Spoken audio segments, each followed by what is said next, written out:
April 12th, 1998. The survivor's name is Ester Fiszgop. My name is Talia Schulman. The city is Long Beach, California, USA. The language is English. Today's date is April 12th, 1998. My name is Talia Schulman. We are in Long Beach, California, USA. I shall be interviewing Dr. Ester Fiszgop, and the language will be in English.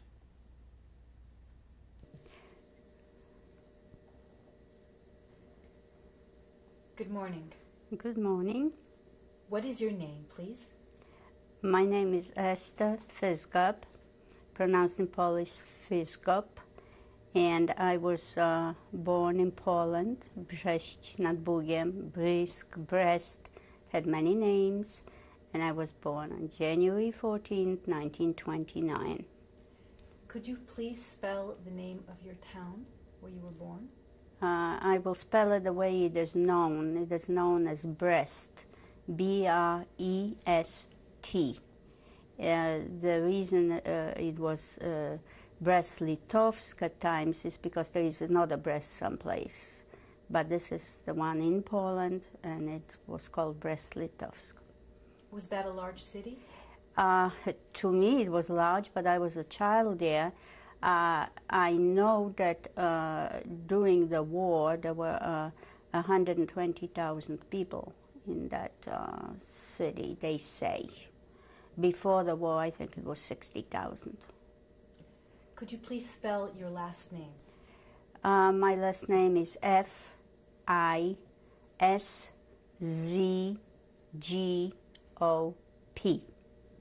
Were you known by any other names?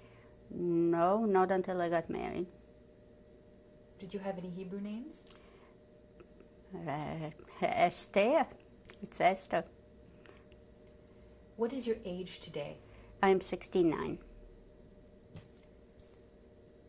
Did you grow up in the town where you were born? Yes. Actually, I was growing up during the war, but I was 10 years old when the war broke out, and I lived in that town 2 more years. What was your father's name? My father's name was Abraham. In Polish, they called him Abram. Fiszgop, the same last name. What was your mother's name? My mother's name was Rachel Fiszgop. Her maiden name was Lichtenstein. Did you have any siblings? Yes, I did.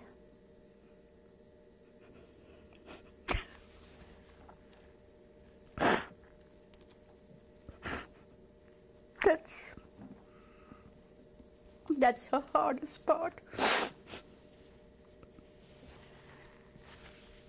I had a little brother. His name was Benyek, Hebrew name Benjamin.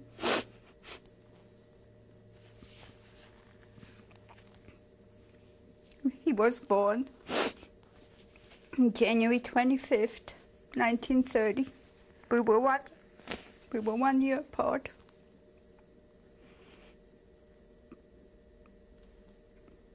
At the time of your birth, what was your father's profession? You know, I don't really know. I think it was the same throughout until the Russians came in. He was a co-owner with my grandfather of a big lumber yard in a little town about 3 kilometers away. The name of the town was Terespol. And he also did contracting work. What was your father's socioeconomic background when you were born? Again, I'm talking with the eyes of a 10-year-old. I would say that we were middle class because we had a maid. I went to a private school. We went on vacations, parties, everything that normal people do. What was your father's religious identity? Oh, thoroughly Jewish. So was my mother's. They were traditional Jews, but leaning towards Zionism. They were not Orthodox people. Did he belong to any Zionist organizations? I don't know.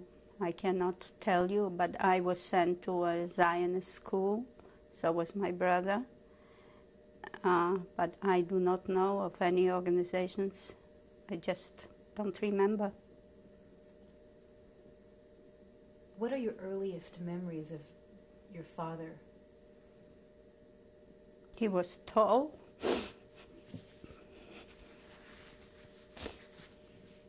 very handsome, extremely good in math. He studied engineering.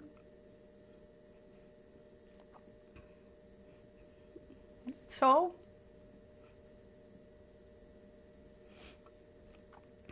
he was an avid chess player. That's all I could tell you. What kind of relationship did you have with him? Oh, I adored him. I absolutely adored him. I envied him for his math. I also had an inclination toward math, and math and chess seemed to be our common language.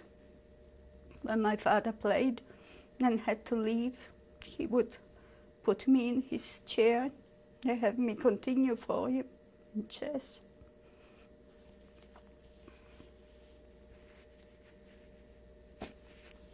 That's all.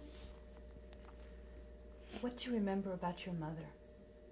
Beautiful, very talented, very artistic, housewife, loving lady.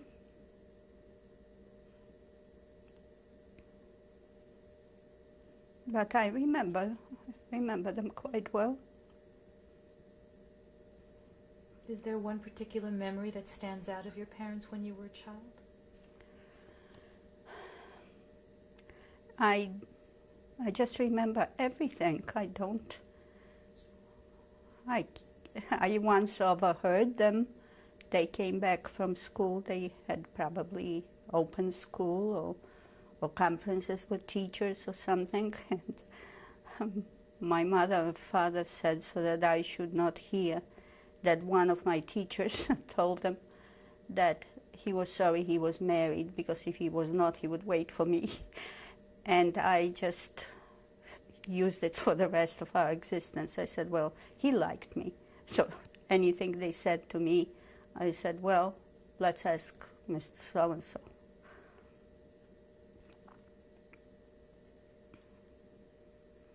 Tell me about your little brother. What do you remember about him?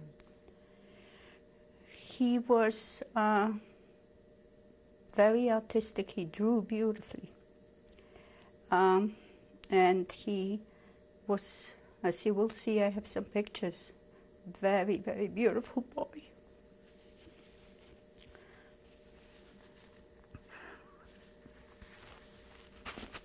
What kind of child was he like? He was always depending on me. He always wanted to go where I went. He wanted to play with my friends, which we did not always allow him.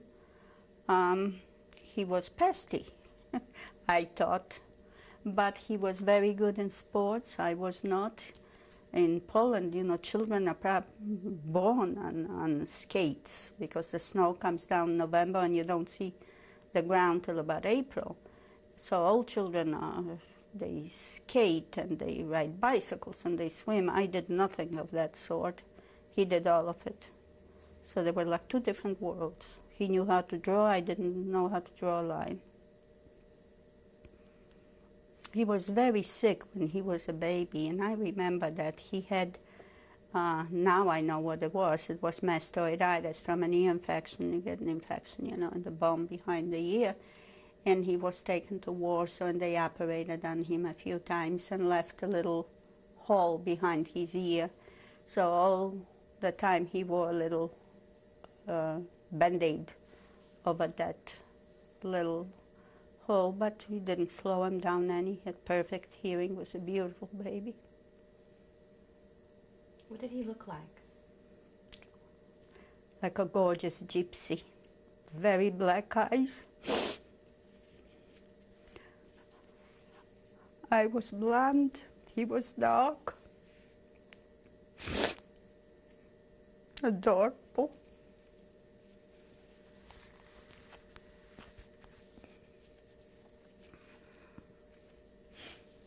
A young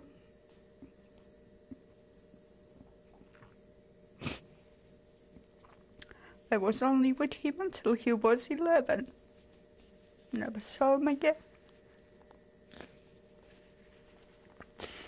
I don't know what happened to him. I know what happened. I don't know where, when and where and how.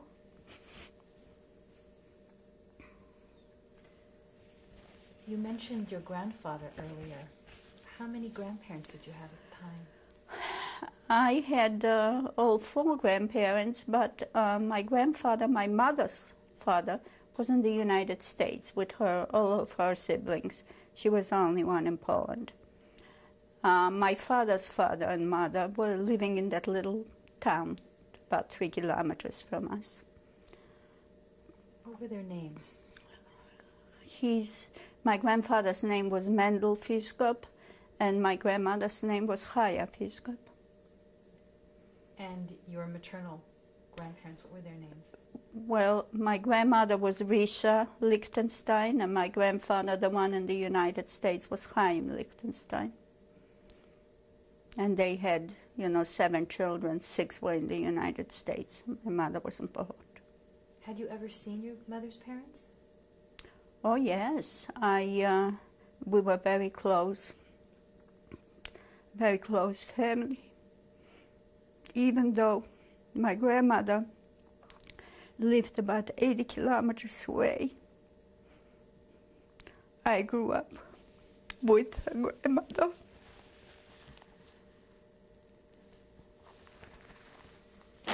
My children don't know what they're missing. They didn't have any grandparents. They don't have any uncles, aunts, cousins, none. I had it all. The family was very, very close. My grandfather would come every Sunday. He would come. Brest was known for their bagels. They had the best bagels in Poland. They were much larger than what we have here, and they were twisted, and they were fresh. And he would come every Sunday. We would get ready, the bagels. I remember he used to dip them in sour cream and eat them. And, of course, bring us candy. We couldn't wait for him to come. On Hanukkah, we would line up. We knew what was coming. A little gold, I think it was a 5-ruble piece. He would give one to me and one to my brother. And then, of course, we would celebrate Hanukkah. See, I went to a Zionist school where tradition was taught, but not much religion. So Hanukkah was a big holiday. Purim was a big holiday. The prayer holidays, Rosh Hashanah and so on, were not such big holidays in school. We just had time off. But Hanukkah and Purim and Lag BaOmer and all these holidays were celebrated to the fullest. They were very joyous times. My school, we started in kindergarten, went through high school. And of course the high school had their own band, and we all had uniforms. And on the Jewish holidays, we would march. They had marches through the city. The whole school would march. And in the earlier grades, I was very little, so I was always the last one. I was in kindergarten, the last one marching there with a full high school, a full grammar school, and there comes Ester in the back. But it was some sight. It was a parade, real parade. We would march to the big synagogue and go in there for some kind of service or other and march back. Tell me more about this march. You marched through your city. Yes. What did you observe? I was too busy counting to make sure that I march in step, but sometimes we had to watch out for stones being thrown because we did not live in a friendly neighborhood. The Jews were not like in Poland, as you probably have heard before, and we always were on guard. And of course, people were standing by the sides and watching, you know, make sure that we were safe. But there was always some apprehension before these parades. Do you remember any particular incident? No, I don't. But I know that everybody always wanted to march on the inside. But I cannot give you any details. I remember an incident of a pogrom in my city. We're going to stop to change tapes.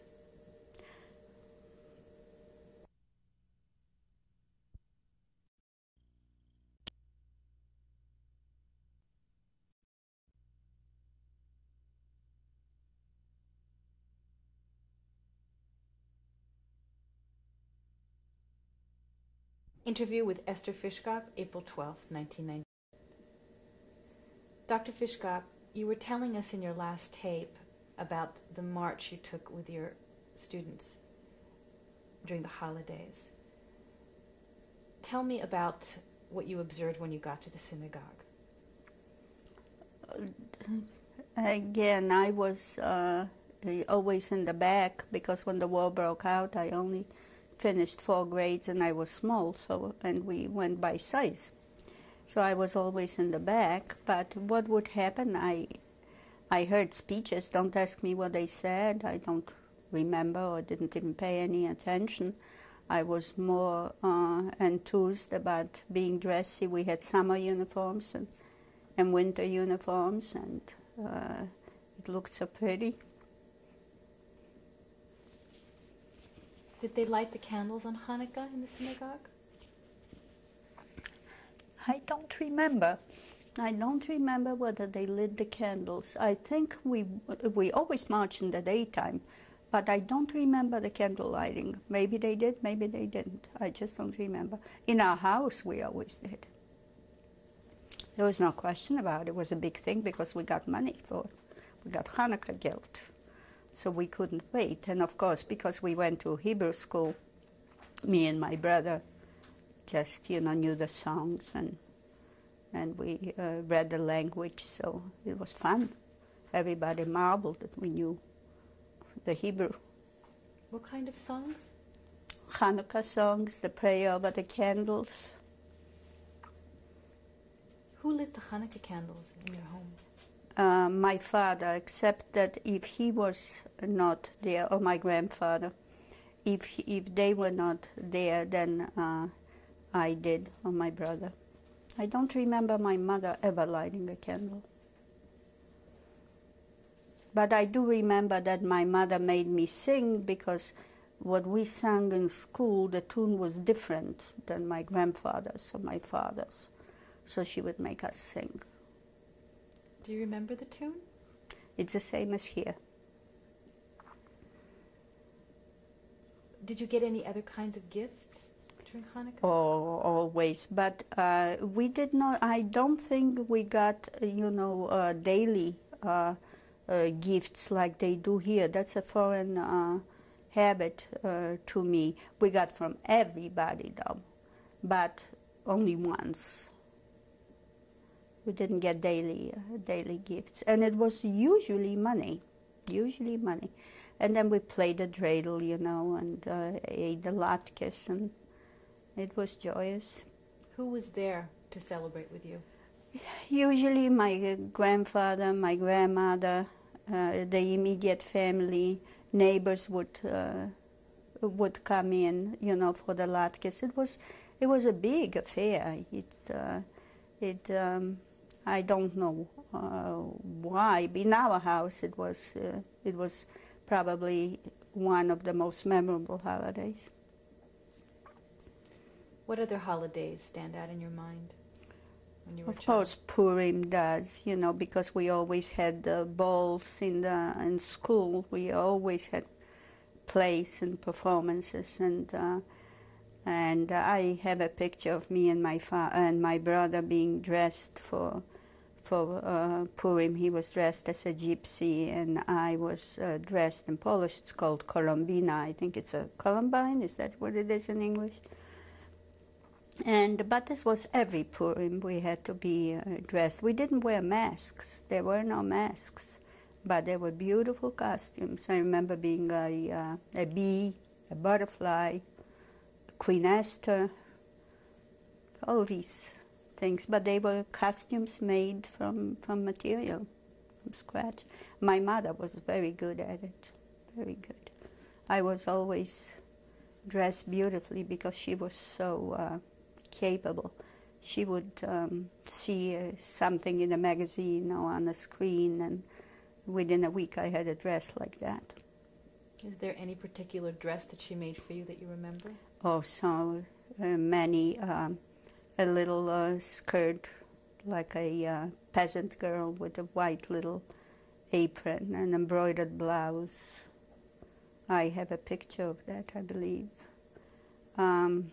One flowered dress. I remember the teacher had me stand up in school and wanted everybody to see what a beautiful dress I had. It really was gorgeous. Tell me about school when you were a small child. What are your earliest memories? Very good. The school was very structured. It was very strict. It was an accredited school, but it was a Zionist school. All the subjects were taught in Hebrew except Polish and Polish history. As a matter of fact, if a teacher or anybody caught us in the hallways speaking any other language, we would have to pay a fine. During the intermission, you know, we danced the hora, a lot of dances, all Israeli, all Zionist kind of activities. And the dress was formal, we had to wear uniforms. As a matter of fact, we were taught, if we saw a teacher passing in the streets, the girls were supposed to curtsy, and the boys were supposed to touch their hat or lift it. So when we would see the teachers, we would run to the other side, not to have to do it. But if we didn't, the parents were called, they were reported to the principal. It was not a pleasant experience. We had to do it. Another thing that I do remember is our school was on the second floor, and on the ground floor was a public school, a Polish public school, and we had the same yard we were supposed to share. We were never in the yard, only on Sunday, because we had school on Sunday, not on Saturday, and they did not have school on Sunday. Otherwise, we would be beaten up. So the back doors were closed, and we were never allowed to go in the yard, only on Sunday when the other students were not there. And going into school, you had to be careful. You were verbally abused. You were tripped, you know, by the kids downstairs. Żydowo, parszywa Żydowo, what it means is Jewish, well, parszywa means impetiginous, you know, Jewish. So we were constantly being attacked. There's no question about it. Did you ever personally observe Oh yes. this kind of anti-Semitism? Oh yes. Oh Do yes. you remember? Oh yes. There's no question. As a matter of fact, it was rare to come into school without it because they would purposely wait. See, we had to climb up some steps to get there, and they were on the ground floor. They would line both sides of the steps and just keep on yelling and shouting all the time. It was unusual to not to. It was like a daily menu. What did you think about this as a child?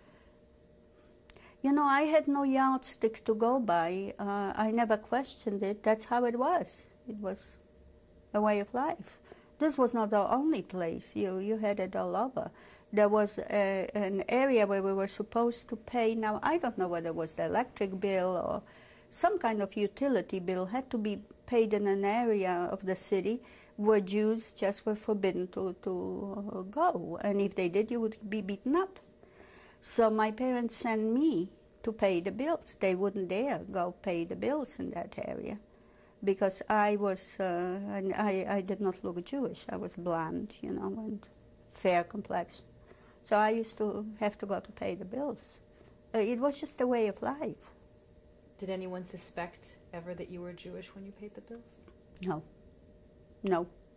They did not. But later on, when they looked in my eyes, they said I was Jewish. You know, during the Holocaust, their special awareness came into them, you know, to look for Jews. So they used to say the Jews have sad eyes. Who used to say that? The Poles, all of them. Did they say to you? Oh, I was once you know, during the Holocaust. I was then in hiding, of course, and I was sitting at the guy had a mill at the Milner's house. I used to come there when I had no place to go. They would give me some food or something and make me work. And I was there, and he always had people coming and going, you know, to bring their stuff, you know, to the mill. And one just took a look at me and said, "Look at her, she looks Jewish." But, you know, of course I got frightened, but I was used to it. The Jewish topic was the topic of conversation continuously. They were so fixed on it that not a day passed by where somebody wouldn't say something. It was just a way of life in Poland. Let's go back to the time when you were paying the bill as a child. How old were you at the time? I'm trying to remember when I started. I was very independent always, and they used to say that I am 7, going on 70. I would say when I was from about 8, 9 years old. What did your parents tell you when they asked you to pay these bills? They didn't have to explain anything. I knew exactly why. They would just say, "Here, you know, go. It's time to go pay the bill." And I knew that I had to do it. I would just go and pay the bill. Going back to your school, what did your teachers tell you about the Polish students that were upstairs?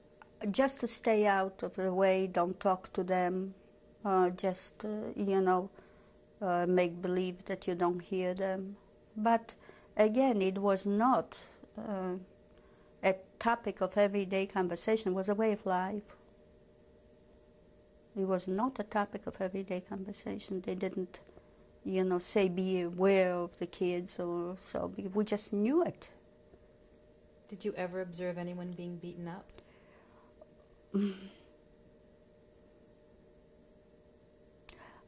The only time I have heard of many kids that they were beaten up, you know, parents were talking about it and so on. But the only people beaten up that I have seen was during the pogrom in Poland. Now again, I don't remember which year it was at, but it's 37 or 36. I don't remember the year, but then I saw it all. Tell me about that. See what happened, and again, I'm doing it from memory, so this is not all that historically, the dates are not all historically accurate.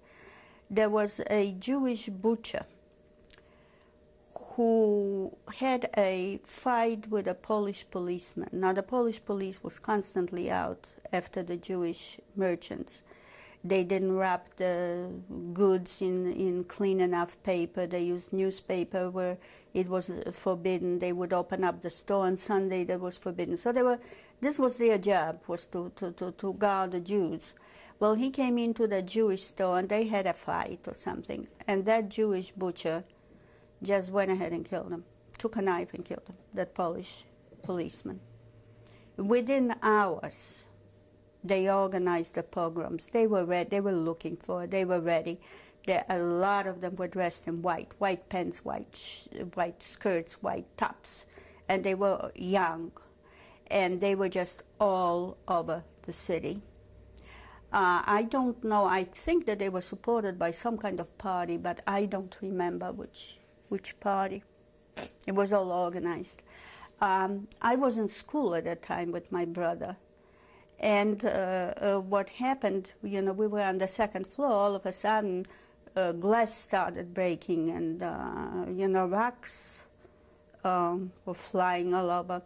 And of course, I never heard of a pogrom. I didn't know what it was, but the teachers made us all, hide to go, and they either lay down on the floor or go into the corridors, so we wouldn't be heard by the glass. And you heard, a lot of screaming outside, but I didn't know what was happening. And then our maid came, and she picked up my brother to take him home because he was so dark. He couldn't walk in the street without her. She was blonde and, I think she was Russian, maybe Polish. I think she was Russian. And so she walked with him as if he was her child, and I walked by myself because I was blonde. Then in the streets was awful. People were screaming and yelling. They were robbing the stores. I don't know, they had a propensity for down pillows and down comforters, and they just cut them open, and the feathers were flying all over the place, and barrels were, herring, was rolled all over in front of the stores, beans, flour, everything was spilled, and people were just running toward the hospital. We lived on a street that was the way to the main hospital, and I mean, they were just running, toward the hospital. At that time, I don't know the number, but there were lots of casualties, and this thing did not quiet down. You were supposed to put in the window a picture of Christ to tell them that the Gentile lives here. If there was no picture of Christ, then they would come in and hit and maim and rob. And this did not quiet down. So what happened, of course the Jews asked for protection, but from whom? So some Jews went up, this I know by story, I did not see it. They went up on roofs in the four corners of the city, and they put out red flags, communist flags. And then the Warsaw police came. They brought in outside police to quiet down the pogrom. It only lasted about another half day, and they quieted it down. How far was the school from your home on the... At that time it was far, now it's not. It was 1, 2, 3, 4, 5 blocks, 5 short city blocks. You mentioned you were alone when you went back home. Yes. What else did you observe during that day of the pogrom? First of all, I was very scared, and I tried to keep an eye, on my brother and the maid, and follow them at a distance. But it was difficult to walk on the sidewalks because there was fury. The people in the white were running around with big sticks. I only saw sticks. They said they had knives. I didn't see any. With big sticks and foaming in the mouth, and see, they were trying to figure out which is a Jewish window, which is a Jew, who is and who isn't, and it was full of them. And I was just plain scared. But I made it home, and so did the maid with my brother. We had a front view, and my parents, we had shutters. They closed the shutters. And of course, I remember that the maid brought out her Jesus picture she had, and they did not put it out. Did you see who the perpetrators were? I saw their faces. I knew that. I didn't know them personally. See, the city was too big to know everybody. I didn't know them. But I knew who they were by the dress, by their action, by the sticks, by their language, by the screaming. I knew who they were. But I didn't know them. Did any of them approach you? No. Absolutely not. They just avoided me like you avoid, an obstacle in the street. They did not want to hurt me. They had no idea. Did you observe anyone being beaten? I have observed them running into stores, breaking windows. I didn't see them hit a person. I saw the people running, bleeding, running toward the hospital and crying. I saw that. Did you know any of these people? No. Were any children hit? I don't remember. I don't know. Don't know. But I remember the next day, you were talking about Poland, the city in Poland. The flies were all over the place because there was so much spilled food, in the street. And the flies were just roaming, on the sidewalks and in the doorways. And it was devastated. The city was devastated. When you arrived home, who was at home? My mother, my father. How did they respond? Cry.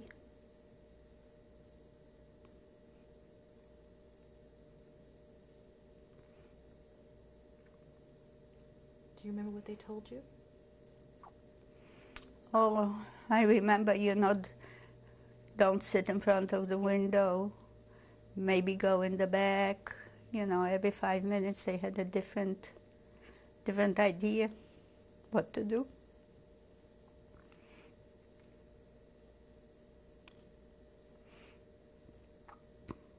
But then we heard the sirens, and we knew that that was a good sign. The police had come in, from outside cities.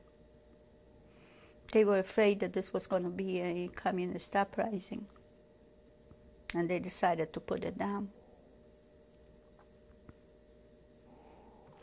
Why were they afraid that this was going to be communist? Because the Jews instigated this. They put on the red flags in 4 corners of the city, and they thought that this was going to be a communist uprising. So they brought in the outside police to quiet it down. Otherwise, they would have slaughtered an awful lot of people. The Jews did that. What was your understanding of this whole situation as a child? Again, would you believe it? I did not consider it strange at that time. I was not more scared of the Poles after than before. To me, it was just another thing that happened. See, I had enough framework to compare to. This was normal. That's what happens. I was, I was surrounded by signs, don't buy from Jews, Jews are this and Jews are that, and signs, Jews are not allowed here, not allowed to come into certain stores. There were, I was, just grew up like that. What kind of stores were Jews not allowed to go in? There was one store that I remember. They had Bata shoes. Bata is, I believe, a German company. Bata shoes, and they didn't want any Jews at all. There was a big sign in the window, no Jews allowed. I know to the bank, for some odd reason, as I try to remember, I was even once sent to the bank. See, they didn't have their own checking accounts. You had to go buy a check, and this was sold in certain places. And for some odd reason, I remember that I was sent in to buy that. This was in a neighborhood that was, Jews were not extremely welcome there. So there must have been a reason why they sent a 9-year-old to buy a check. When you said they didn't have checking accounts, who do you mean? The people, My parents, I don't think had a checking account because I remember they were buying checks to write. Yeah, you had to buy a blank someplace and write it. What other types of discrimination do you remember suffering as a Jew? Well, it was so. It was every single day. To tell you, I grew up in the city and I didn't have a single non-Jewish friend. My father used to be a contractor. There was a fortress a few kilometers. It was the Brest-Litovsk fortress. It was a very famous fortress, and a lot of fighting went on there during the occupations and so on. But at any rate, they had some kind of an airfield. And there was a Polish guy that my father worked with. My father submitted all the plans and so on, but it was all in the name of that Polish guy because they would not deal with a Jew. And I remember on one occasion he simply failed to show up, and my parents thought that he just vanished with all the investments, you know, in it and so on. And his name was Śmietanko. And even then, we, the families, had nothing to do with one another.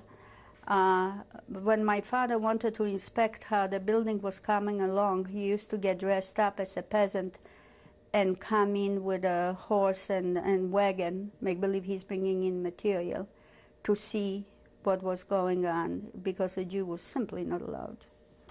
He couldn't have been doing it as a Jew. It was just so everyday that things now would people would rot in jail if they did these things, but it was very well tolerated. I used to go every summer to visit my grandmother. We used to go for a few weeks, sometimes with my mother, sometimes just me and my brother, sometimes myself. And this was a small town. They lived much closer with a Gentile population.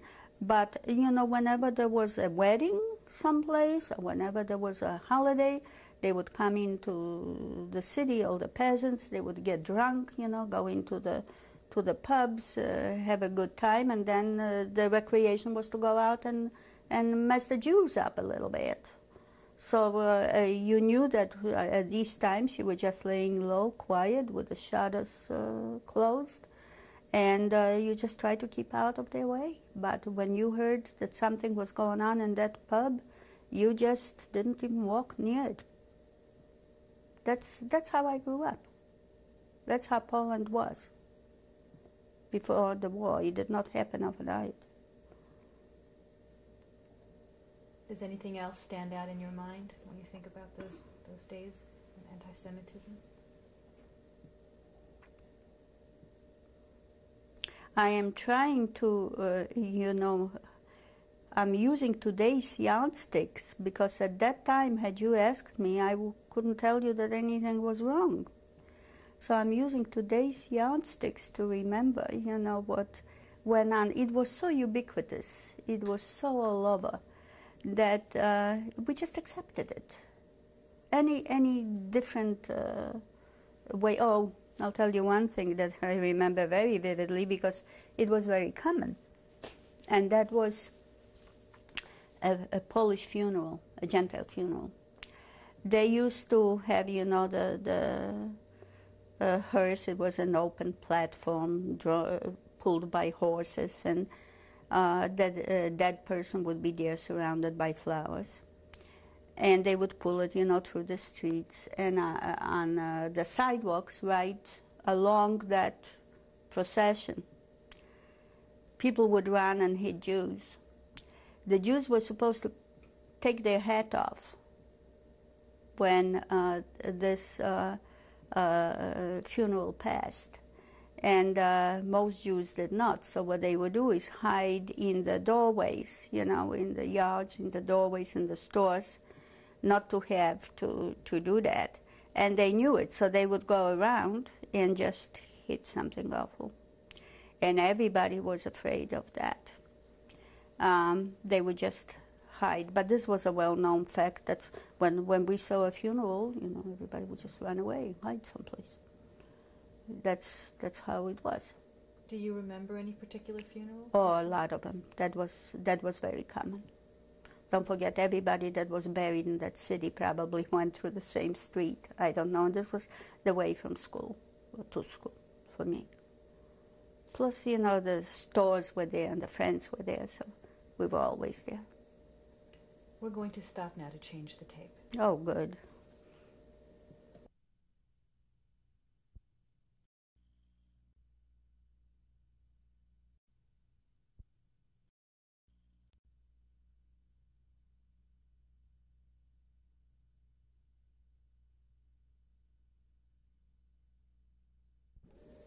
Dr. Fiszgop, you were telling us about the anti-Semitism that you experienced as a child in Poland. Can you tell me a little bit more about the dynamics between Poles and Jews at the time? Tell me a little bit more about their relationship, and particularly your personal experiences. My city was, I don't believe, integrated at all. There was a Jewish city, extremely Jewish. There were lots of Jews. Judaism was practiced on every level, and they were in a clique of their own. There was a sports organization that was a Jewish sports organization. Anything that you had to belong to, you could not belong to mixed organizations. So they had their own. I never had a non-Jewish friend. And I had lots of friends. As a matter of fact, kids, at that time you were friends on the same age level. If you were that age and went to school, everybody was friends. We were thrown together a lot in school. We had dancing lessons. We all took piano lessons. So you were busy, formal dancing lessons, how to curtsy, what to do, how to dance. And these were the crowds that I was in. And I don't think that any of the Poles integrated a lot with Jewish people, other than on the maid level. I hear that a lot of the maids, were helping out the people in the ghetto now and then with some food or something. But socially, I don't think that a Jewish doctor would socialize with a non-Jewish doctor. I do know for a fact that they would not, after the war I was with a Jewish doctor and his wife. They were trying not to serve in the Russian army when the Russians came in, because they mobilized the local population. And if somebody had a child, they were not mobilized. So I lived with them after liberation for a few months. And I knew it from before. It was nothing new, but I heard, firsthand from these people. He wore glasses, and at the university, they would break his glasses once a week because they knew that he was a Jew when he was studying medicine. They would do anything possible, to provoke him, but there was never a response. You just took it and took the blows and went to your own. Jews were not allowed to study in universities in Poland. That's why a few of them got by, but they had a miserable existence. And so many of them studied in Italy, and they went abroad because they could not get into the universities in Poland. There was no question about it. Tell me a little bit about your maid. What was her name? The one I remember because she was, we would run to her when we had trouble with mother. She had these heavy skirts, and we would try to, get buried in her skirts so mother couldn't hit. Her name was Anja. And I don't know her last name. I don't know how old she was. All I know is that me and my brother practiced operating on her appendix, and when we got through, she was really sick, and they had to take her to the doctor. But I don't know whether she was complaining of pain and we just played doctor and tried to help her, whether we really messed her up. But she was a good soul. But she was not in our house when the war broke out. I don't know. I don't remember her in our house when the war broke out. And after 39, we had no maids anymore. But there were others, because I remember they were always interviewing maids, you know, and a lot of them spoke Russian. Most of them spoke Polish. The Sanja used to draw very nicely, so when I needed to draw something for geography or whatever, she would do it for me, and I would give her something, you know, like my mother's cosmetics or something, for drawing it for me, and I got caught on that. What was her nationality? I think that she was Russian, or white Russian, because I remember her speaking Russian. But I don't know. I don't know where she came from. But they used to get room and board. They would sleep in the kitchen, and of course they would go shopping. We didn't have refrigeration. My mother had to go shopping every day to the market, and they would go and carry, you know, the stuff and help, you know, with the cooking and the cleaning, and this was their function. And they would get room and board, and I mean, I remember them bargaining whether they would get one dress or two dresses or something like that. So it was a hired, they would be hired for a certain amount of time. I even remember there was one, and I don't know her name, on Sunday. She had some relatives in that city, and she would go on Sunday and bring, you know, the Polish kielbasy and vodka there. And on a couple of occasions, she took me along, and I went with her to her relatives. I wasn't beaten up or anything. What was their attitude towards you, knowing that you were Jewish? I think they just ignored me. They were too busy drinking and eating, and I was just, you know, I went all over the place. I was very curious and very stubborn, so if I said I'm going, I went. What was your maid's religious identity? I remember, she used to religiously go to church on Sunday, but I don't know which church, whether it was a Russian, Orthodox, or Roman Catholic. Definitely not Protestant. I have never seen a Protestant church, come to think of it, in Poland. What was your understanding of what the church meant? I was afraid of it. I was afraid of all the priests. I knew that the priests were preaching from the pulpit. I knew this as a child. I was afraid of them. When a priest was coming, I would get out of the way, cross or hide or something. I was very much afraid of the church. In front of a church, we would never just walk in the street as if it was another building. We would try not to walk in front of a church. I was always afraid of it. Why were you so afraid? I don't know. No priest has ever done anything to me then, but I think just from the way people were talking at home, probably. Probably from what went on, you know, in their conversations. But I was always afraid of the church. Do you remember what they said? Just to be careful that this one, the topic of conversation was always the same. This one was beaten up, this one was robbed, this happened, that happened. Not a day went by where they didn't talk about it. It was a topic of conversation. It was an everyday occurrence.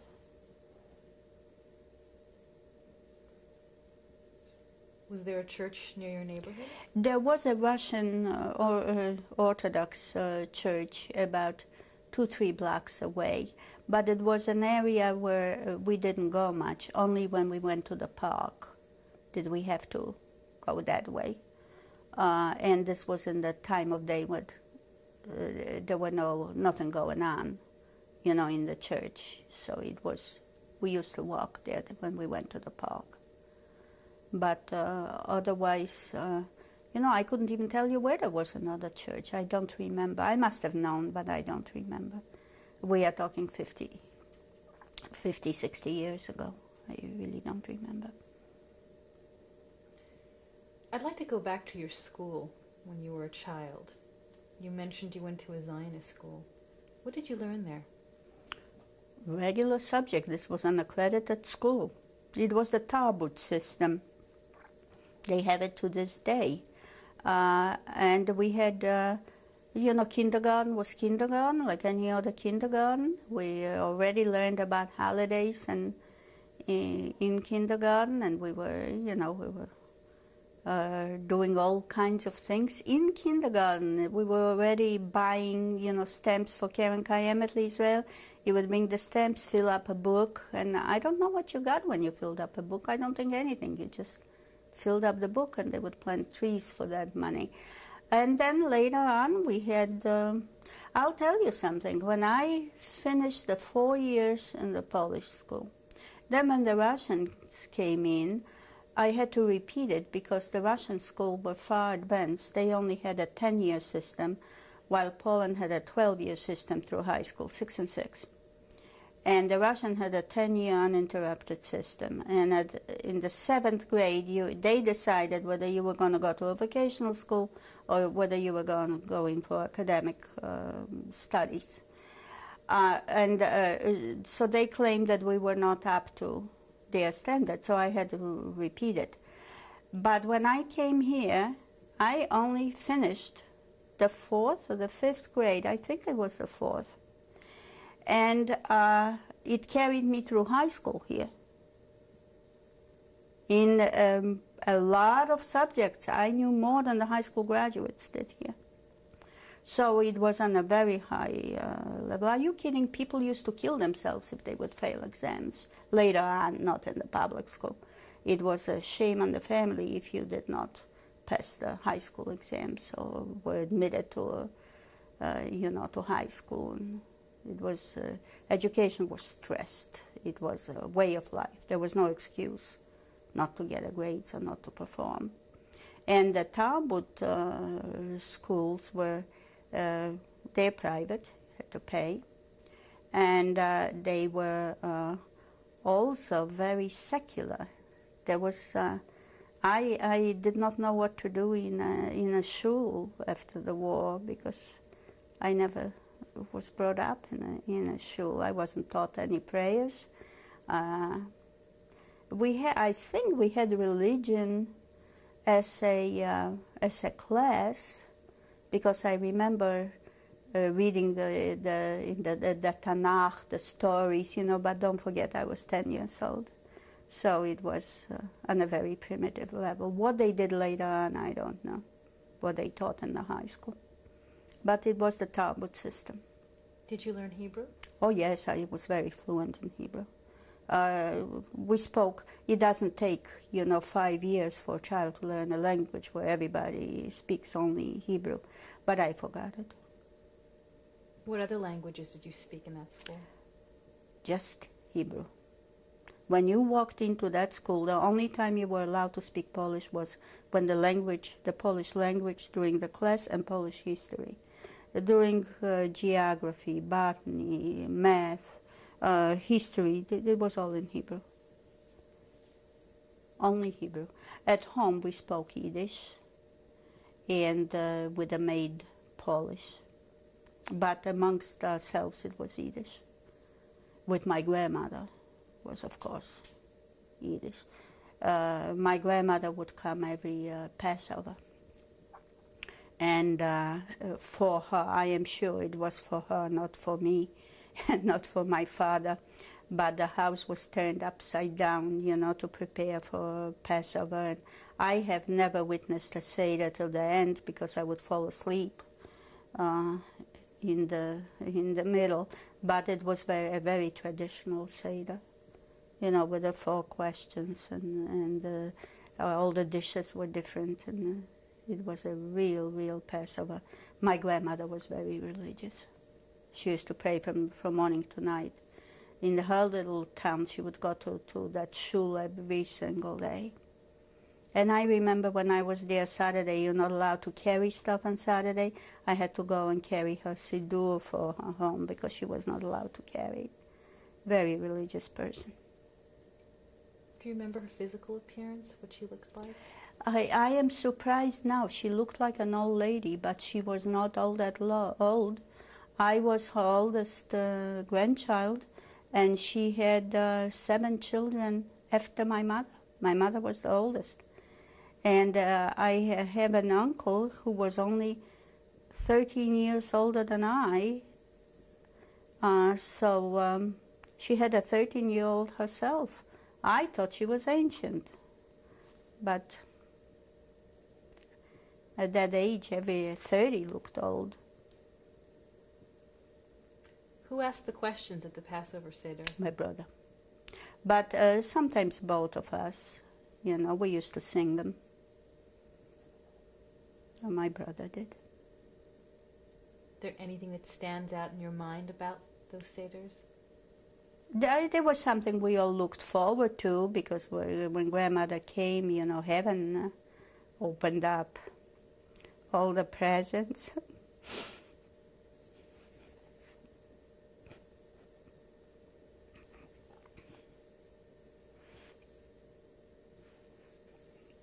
She did not survive.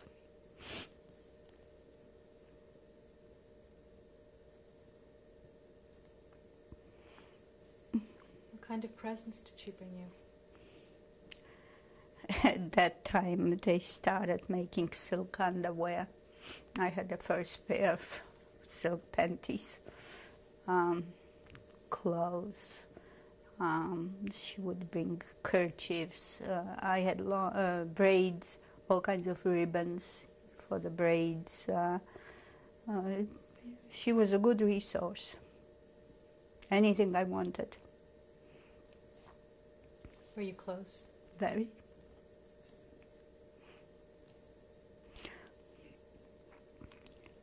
My mother would write every Friday. She would write to my grandmother, and before the candles were lit, I had to go by a certain time. I forgot what time they emptied the boxes, but I had to take it to the post office to mail it every single Friday because she lived in a little town away from us, about 80 kilometers or so. What was the name of the town? Drohichin.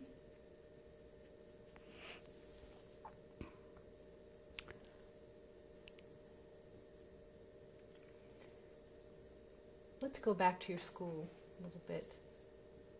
What other types of subjects do you remember learning there in school? What subjects? We learned geography. We had math. We had history. We had the languages were Polish and Hebrew. We had Polish history. We had gym. We had homemaking. I was taught how to embroider. The girls were embroidering. I don't remember what the boys did, but they were not embroidering. We were embroidering, doing all kinds of things. I think they were preparing us to be good housewives. What else did we have? Music, art, and of course we had the gym, but that was only on Sunday because we had no field. We were supposed to, but we were not allowed because we would be beaten up. So we used to play soccer. It was the game that everybody played, including me. And also shatkufka is volleyball. What was your favorite subject? Math. Math and science. No question about it. Did you know what you wanted to be when you grew up at that time? I don't remember of that at that stage what I wanted to be. I don't. No, but there would be something in math or science. I used to love to, when we got the math books, at the end of the math book, they would always have something that looked like riddles. But they were, I would start with a bag because I loved to solve them. I just loved science and math. What did the school teach you about Israel and Palestine? Oh, a lot. We had, of course, in geography, we had, not Israel, at that time it was Palestine. They call it Eretz Israel then. But we had, first of all, the Hebrew, the language. We knew about kibbutzim. We knew about all the different movements. One day we were Gordon, the next day we were Shomer Tzayir, and then we were Beitar. That was our daily existence, and we all loved Israel. We knew the climate of Israel, we knew the geography of Israel, we knew the population of Israel, and we also knew the Arab raids, which I remember to myself. I thought, even then, I thought it's very much like here, so what if the Arabs hit you? We have it here. It's nothing unusual. And also, I knew, they had a movement in Poland where people would sign up, they would be trained to work in a kibbutz, and eventually they would make aliyah. And I was very much aware of this. They were the chalutzim. And as a matter of fact, my mother had 2 cousins that were supposed to go through the halutz when the war broke out, so they got stuck and got killed. But, so we were very, very Zionist, there's no question about it. The bulim, the stamps in these books for Keren Kayemet were all the different flowers of Israel, all the different trees of Israel, and we knew all of it. Did you ever think about going there when you were a child? I would want to go anywhere. Even going, on a train was a big thing, to just take a trip someplace. I wanted to go to, some people went to the sea for vacations. I wanted to go to couldn't figure out what the tide looks like. I was afraid that the tide will come when you're not watching and swipe you away and things like that. But you know how kids are, they'll go anywhere. Is there any particular teacher that you remember from that time? Yes, I remember my last teachers, although there were many, but in that school, they were all, I shouldn't say all, the director, not the principal was a Jewish man. What was his name? Spitzer, something like this with a little beard. But the director of the school was she was Jewish, but she spoke Polish only. She never taught anything in Hebrew, so I don't think she even knew it. But I may be wrong. But all the teachers were fluent in Hebrew. That's all they taught is Hebrew, and a lot of them came from Vilna, from Kovno, from the Lithuanian part of Poland. A lot of them. One was Kainman. She was very strict. I mean, she had eyes all over, and she would see you that you crossed the street when she was coming, not to curtsy. And she was very strict. And there was a man named Kabachnik. He was easygoing, very easygoing. He would say no when he heard you speak Polish or something, but he wouldn't make a fuss out of it. And Kabachnik, Kaiman, I don't remember the other names of the teachers. They were good teachers. Did you have any special friends in school? Do you remember? You're always closer to some than others, but I think now in retrospect that we were all like drops of water. We were all, taught the same way, dressed the same way, acted the same way. So we were, and the city was not geographically all that big, so we were all like a class in our own. We didn't think much of the people who did not go to our school. we thought that they just dressed odd, you know, they didn't do this or didn't do that, so we kind of stuck together.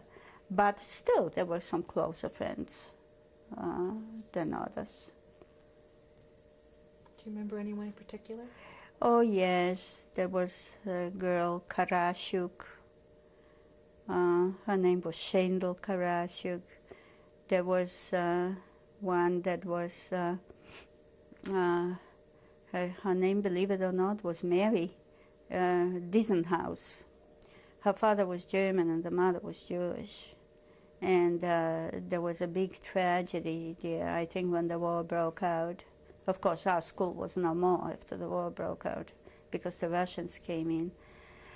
But before that, the Germans came in, and he kind of let it be known that from now on he is German and she is Jewish. And there was a big catastrophe in that family. I don't know whether they split up or ran away, but something happened. And I never saw her again. But she was my very close friend. Mostly it was the girls, and then of course there were the boys. There was Dr. Auerbach. His son was there. We didn't think much of him. He was kind of a weirdo, we thought, because he was too literate. He always read books, and we played. People like that. Mostovlansky was the year doctor's son. He was a little better, more down to earth. The couple you mentioned, the German man and the Jewish woman, how were they regarded in your community? I don't know how the community regarded anybody, because I was not on the community level. I was in a very, very narrow circle of people that I saw. But she was always well dressed. Her mother played tennis. She always had the newest and the nicest Marisha Dissenhaus. I don't know what happened to her. When I left Brest, she was still in Brest. I don't even know after the war she didn't go to my school. She went to a different school. I don't know where. And I don't know what happened to her father and mother. But I know that I was coming there and the mother was crying and me and her and the girl were hiding in the bathtub. You know, they had the bathroom with a bathtub, and we would just hide in the bathtub not to listen to the screaming and yelling. And so there was something, you know, going on there, but I don't know what. What kind of impression did it make on you that there was an intermarriage couple? I didn't know that it was really intermarriage that was the problem. I was just, you know, I felt sorry for her because her parents were, you know, arguing or crying or something. And I just felt sorry for her, but I cannot tell you the details. I know there was something there because on a couple of occasions she would say, I don't want to talk about it. You know, so something went on. What kinds of interests did you have as a young child? What did I like to do? Most of all, I like to play.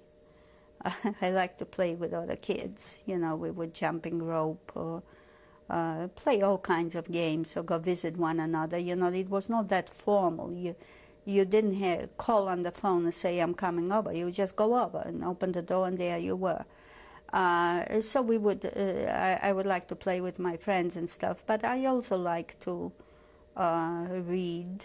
Mostly I loved math, chess, not sports. When it came to sports, I had no joy in it and no desire. They bought me all kinds of blades to learn how to skate. I never learned how to skate. I had all kinds of bicycles, you know, to learn how to ride a bicycle. I never learned how to ride a bicycle. I never learned how to swim. It just was not there. But when it came to school subjects, they came very easily to me. So I read ahead a little bit, you know, I was just curious. And of course, family took up a lot of time. We're always with family, one family or another family. My father had a sister. I adored her.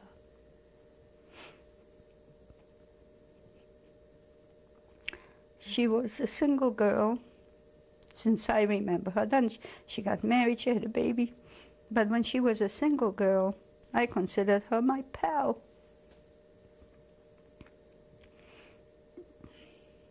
And she would do all kinds of fancy things with my hair, you know, braided different, or you know, put a ribbon here or there, or a clamp or something. And I felt very important. And she would take me with me, you know, to among the big people, you know, her friends. And what was her name? Sonia. She got married. Her name was Lustigman after she got married. Had a little boy. We're going to stop the tape right now.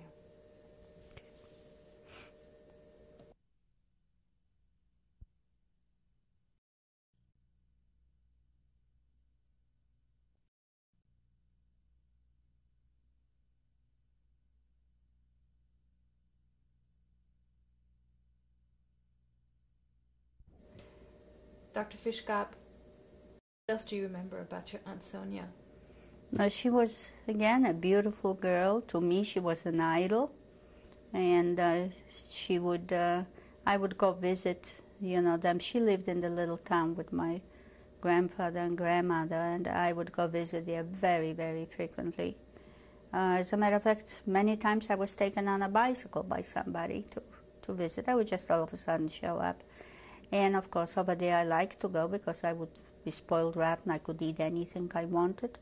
I wanted sprats. At home, we would have them whenever they were served. Over there, I had them every day because I wanted them. So I loved her. I adored her.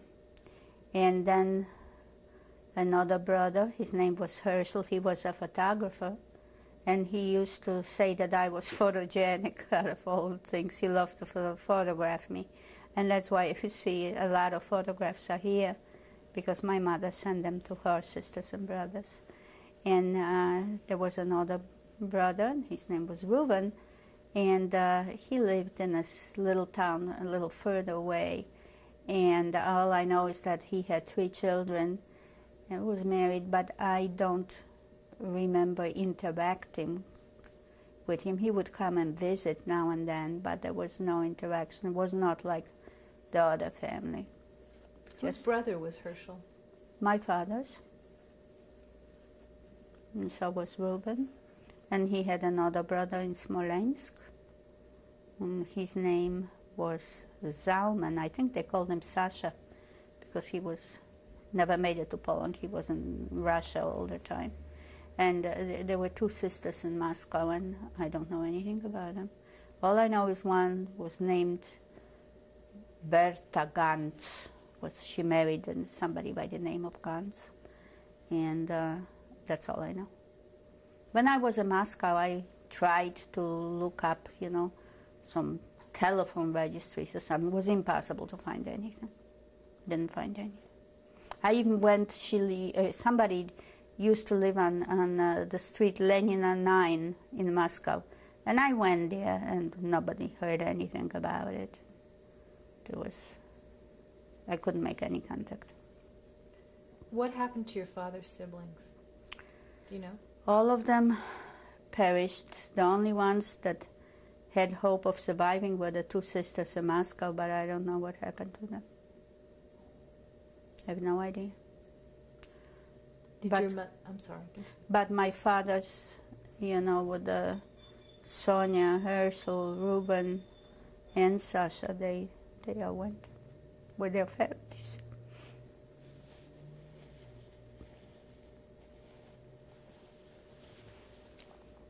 Did your mother have any siblings in Poland? No, she was the only one. Oh, she had 4 brothers and 2 sisters, and her father in the United States. When did they go to? They came here, I think, either 1931 or 32, someplace around there. My grandfather came here real early, and he would go back and forth. So, I know I was already born. As a matter of fact, I remember the gifts they got me when they left. Um, so that must have been 1932 and 1931 when all of them left. And my uncle was only, I think, 13 years old, my mother's youngest brother, when he came here. Do you know why they came to the U.S.? Oh, nobody could stay in Poland. Every Jew wanted to leave Poland, and they were dependent of an American citizen, so they could come in. My grandmother could not because even though she was married to an American citizen, one of the doctors in the consulate decided that she has trachoma of the eye, which is a contagious disease, and he wouldn't let her in, and that was that. And so she kept on going every year to pass, and they never passed. They finally decided that the only way she's going to come is if she goes to a different country. So she was going to go to Paris and try the consulate there with a different doctor, because she did not have trachoma. And, but the war broke out. Do you know why your grandfather initially wanted to come? Oh, I imagine that this was to make a living. I don't know, but I imagine that, the Golden Medina, everybody here prospered. You didn't have he was a religious man, I mean, he has a big beard, and he was a religious man. So he went here, and he did all right. I don't know. He traveled back and forth. Somebody paid for it, on these liners that used to go to boats. And every time he came, a few more children were born. Did your parents ever think about coming to the U.S.? Oh, yes. They wanted to come.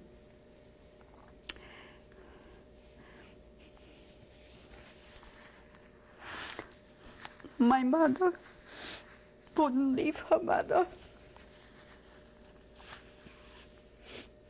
She said, absolutely not.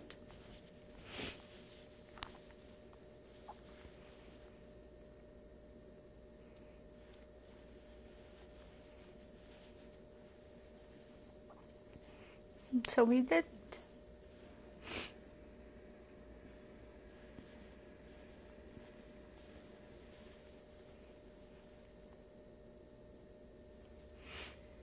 You mentioned your interests before. Did you have any other interests besides school and reading? Well, I took piano lessons, I took dancing lessons. What else were my interests? No, I think that's about it. I had a full day. I was tired at the end of the day from playing and carrying on so much.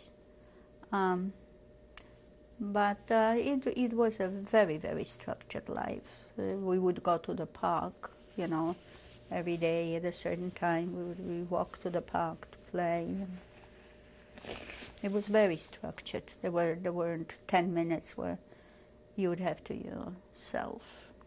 You had to do certain things at certain times.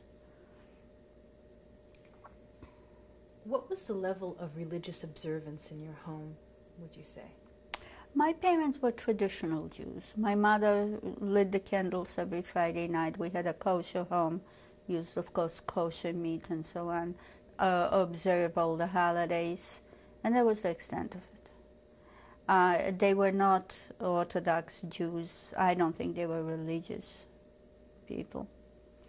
And as a matter of fact, they used to have the yeshivot in the city, where people would study in the yeshivas, and it was customary to bring the students in for meals. They would sign up, the students would sign up, every day they would eat with a different family, and we had these students come out. But they looked so strange to me, and that when they used to come in to eat, I would walk around them, because I didn't know how to deal with it. They would look different. They would have, the forelocks or whatever they are called. They were dressed differently. They all looked very thin and hungry. And so this was the only exposure I had before the war. When I used to come to visit there was a rabbi that used to come to teach my brother how to pray. After school, he would come and give him lessons. Not me. girls were not supposed to learn how to pray. But when I used to come to visit my grandmother, it was a different story. Over there, they were much more religious. My grandmother was a very religious woman. She would get up at the dawn and run to shul, you know, to pray, and she observed everything literally. And the city itself, it was a small town. On Shabbat, the whole city was dead because the stores were closed and everybody was either in temple or doing whatever you do Saturday after temple. That was not in the city that I was. It was the city. It was different. But after the war, when I came to the United States, was the first time that I was exposed, you know, to the rabbi with his trimal and all this really orthodox existence. My only contact was with the yeshiva people that used to come to eat. Did your mother keep kosher? Oh yes, very much so. You mentioned some other holidays before. What was Rosh Hashanah like? My parents would go to shul on Rosh Hashanah, not for the whole day, but they would go, because I remember going to visit them, you know, in shul. And the kids used to play outside, you know, in the yard. And they would sit there in the shul and come home. But I don't remember it being as intense as Hanukkah and Purim, and even Passover was. Do you remember what Yom Kippur was like? You know, I'll tell you a story about Yom Kippur. In our house, we ate. If my parents ate, they hid it from us, so we wouldn't tell grandmother. My grandmother, of course, would fast. There's no question about it. Although I don't remember her ever coming to our house for Yom Kippur. But in the ghetto,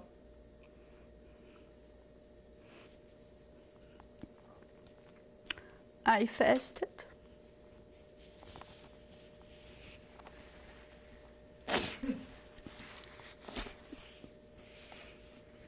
That was the first time in my life. Because I thought, if I'll be good, my parents will survive. I have never fasted since, and I never will. Because they did not survive.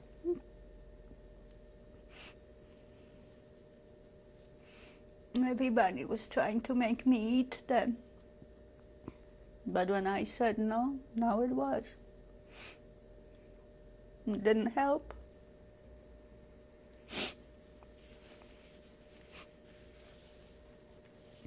Why did you think that?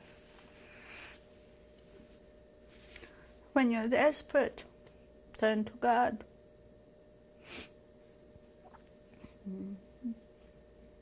Everybody around me fasted. My grandmother did, her brother did. The two cousins of my mother's did. And I thought, if I fast, it'll help.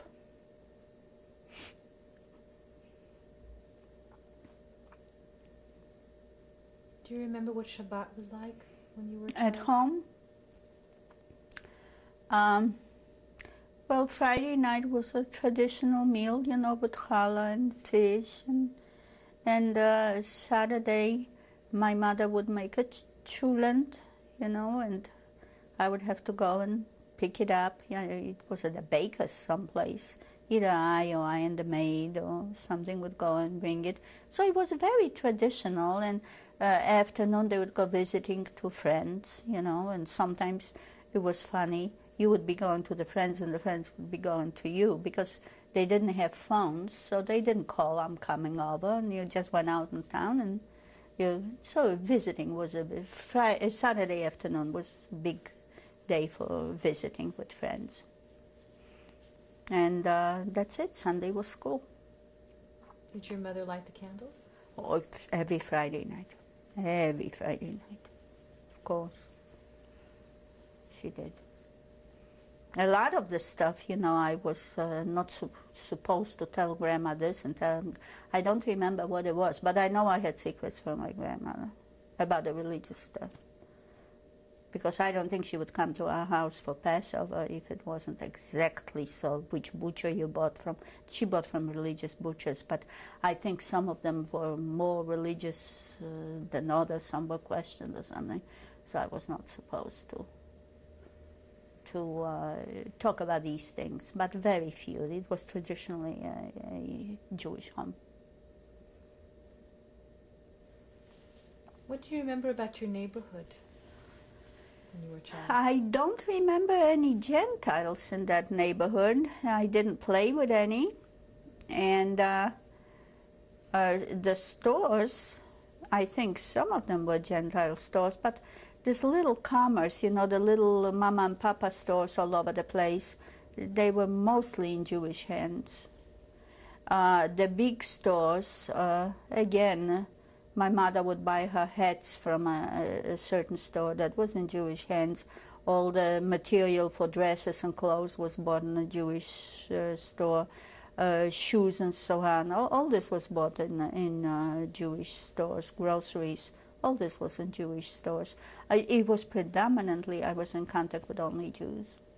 It was almost segregated, you know, and naturally segregated. The lifestyles were different, and of course, you were not encouraged. They didn't like you.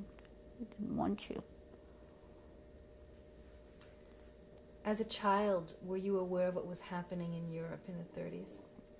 I don't know in the early 30s, but before the war I was, because I remember in school we used to, you know, talk about going to Israel, getting out of here. We knew about Hitler, and I mentioned it, but you know, we had a joke in school, what would you like to be if Hitler was your father? And the answer was an orphan.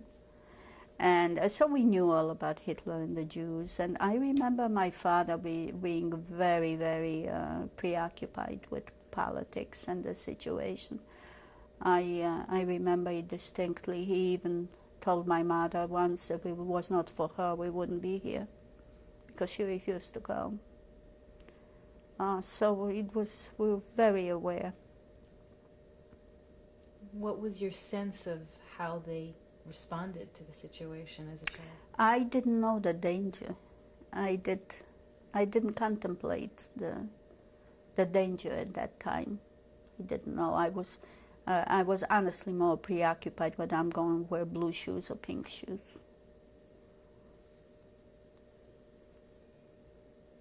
What do you remember about September 1st, 1939? Oh, that's when World War II broke out.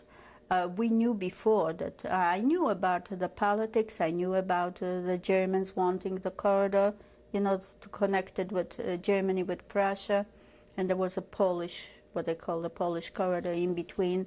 And I remember the Polish government saying they will not give up a button of their uniform to the Germans, and they'll fight, and preparing for war. As a matter of fact, one of our rooms was selected as a first aid station in case war breaks out. Everybody got taped to tape the windows in case war broke out. So we knew it was coming. And all of a sudden we heard the bombardment. See, what happened, because we were so close to the fortress, they bombarded the fortress, something awful, couldn't take it, so they decided to take our city first and then come in the back way to the fortress. So they bombed the city pretty good. And we heard all this, but it didn't take very long. I think within a few days we saw German tanks. And of course we all ran away from the center of town to not to be where the bombing would go on. But we came back, and the Germans were there within days. I don't remember the exact day when they came in. And what happened, the Jews of Brest, of course, knew what was coming. So when the pact was signed, you know, the Molotov-Stalin pact, the German-Russian pact, they divided Poland. Russia got half, and Germany got half. when the Russians came in, which was only a few weeks after the Germans. The Jews were so happy that they built an Ark of Triumph for the Russian army to come in, decorated it with flowers, threw flowers at the soldiers as they come in. We lived on a main street. It was 2 rows of boulevards with a big road across. It was the main line to Moscow, between Moscow and Warsaw.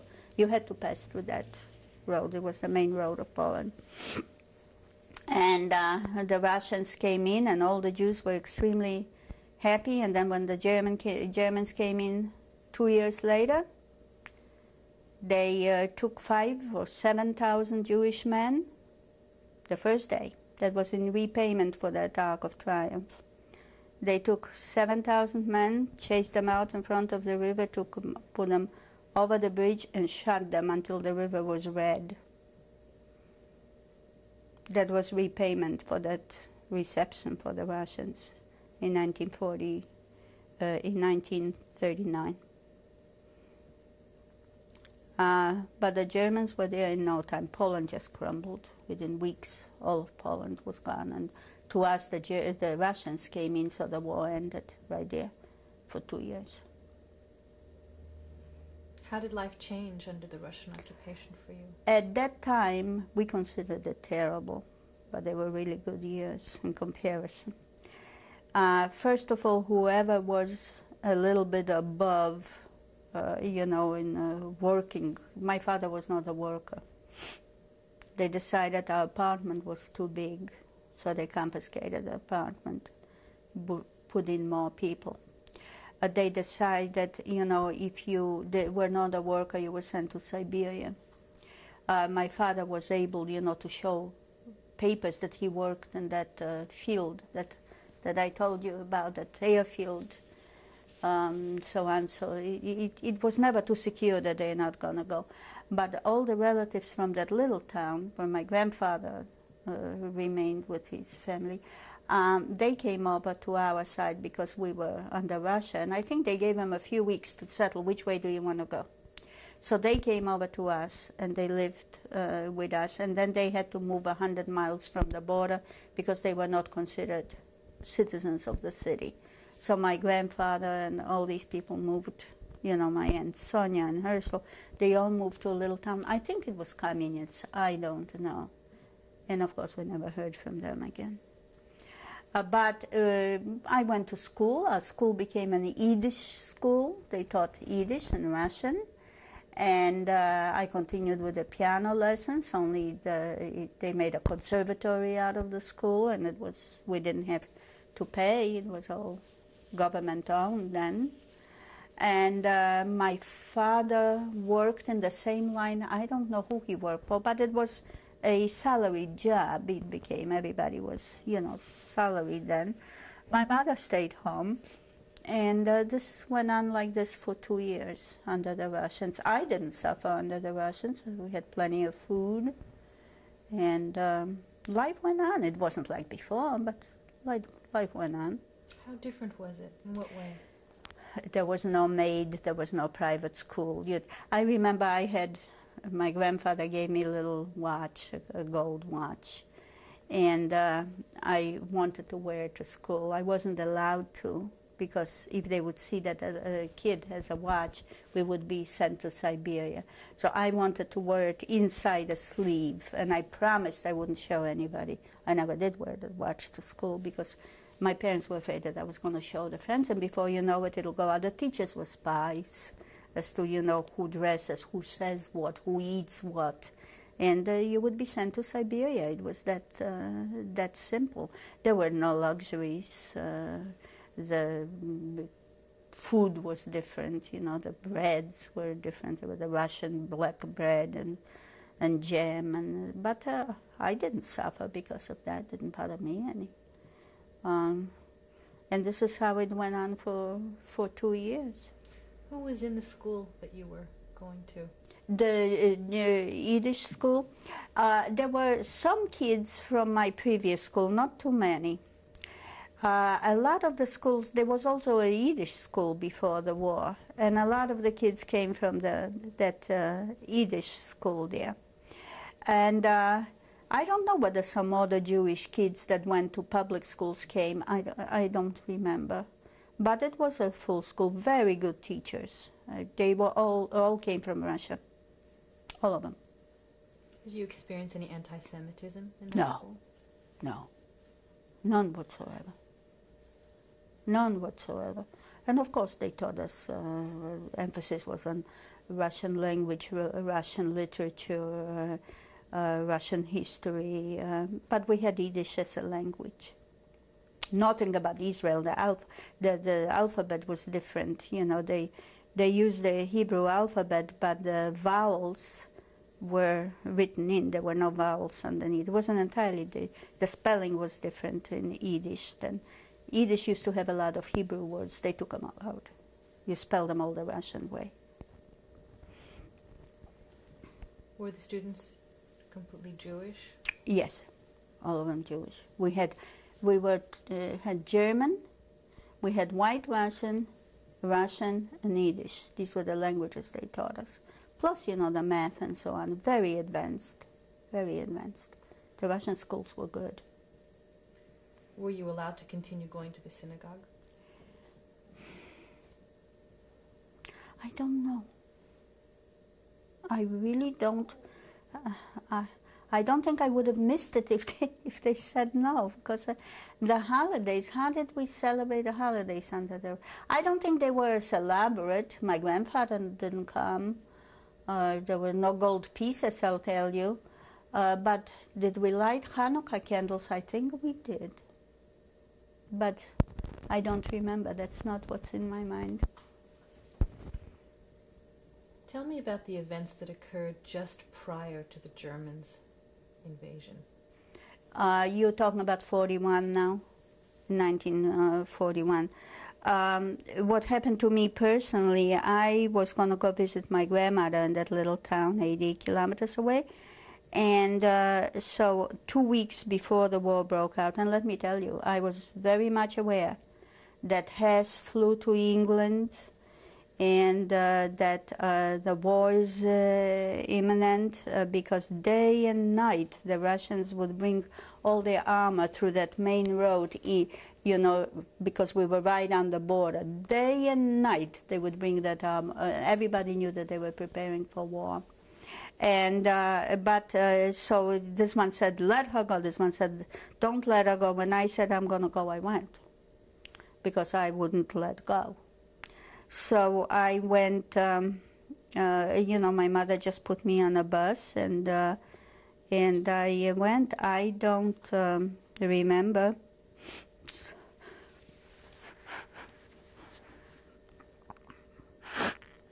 saying goodbye to my father.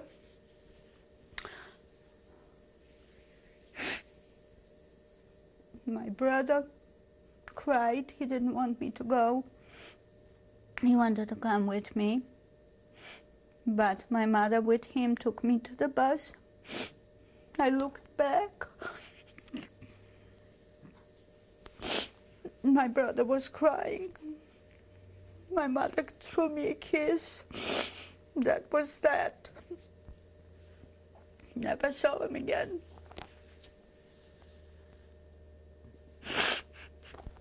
I went to my grandmother's. I was supposed to stay there 2 weeks. I did. And on the day when I was supposed to come home, the Germans attacked the Russians. And I remember my mother's uncle, when I came into town, they didn't know I was coming. I came into town. He said to me, are your parents crazy? Now they're sending a child? Because everybody knew that the war was going to break out. So I came to visit my grandmother to the little town called Drohichin. When you say everybody knew that the war was going to break out, where did you get this information from? Well, there was radio. As a matter of fact, you know, I remember following the front. I remember when Paris fell. I remember when Tobruk fell. We heard it all. And I was a kid. Politics was not my interest, but it was main interest in the population. They talked about it. Now, my parents let me go because they probably thought that the war is further off than it really was. If it had happened a day later, I would have been back home. Do you remember what you took with you when you went to your grandmother's? Just close enough for a little girl. I was always short for my age. In 41, I was 12, and I took, you know, some shoes and some dresses and some underwear, I think a sweater. And I remember I brought 2 bottles of vodka, because the vodka was a commodity then. And that was that. We're going to stop the tape now. Okay.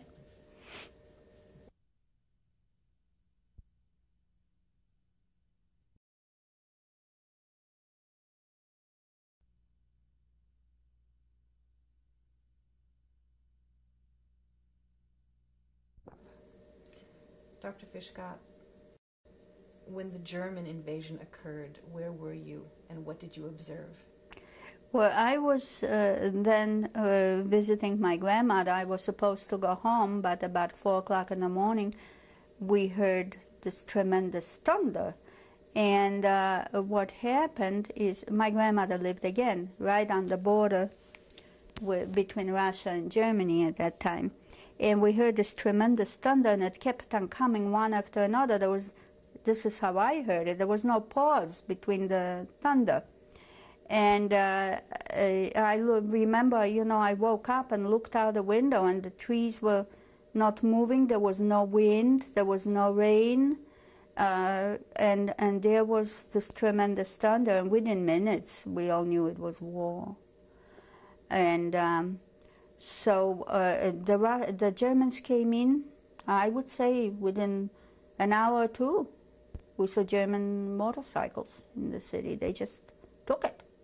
And the Russian defenses crumbled completely. There were lots of Russians there, but they were totally demoralized. They didn't know what to do, and they just gave up, and they were encircled, and they lost it. So the Germans came in within hours. What do you remember about that morning in your grandmother's household? Everybody was scared, but there was a lot of shooting going on, a lot of noise. So I don't think that at that time, at least I did not, and don't forget I was only 12, at that time I was not afraid that the Germans are going to kill me. I was more afraid that the bombs are going to kill me. You know, the shooting and the bombs. It was a very acute kind of a problem.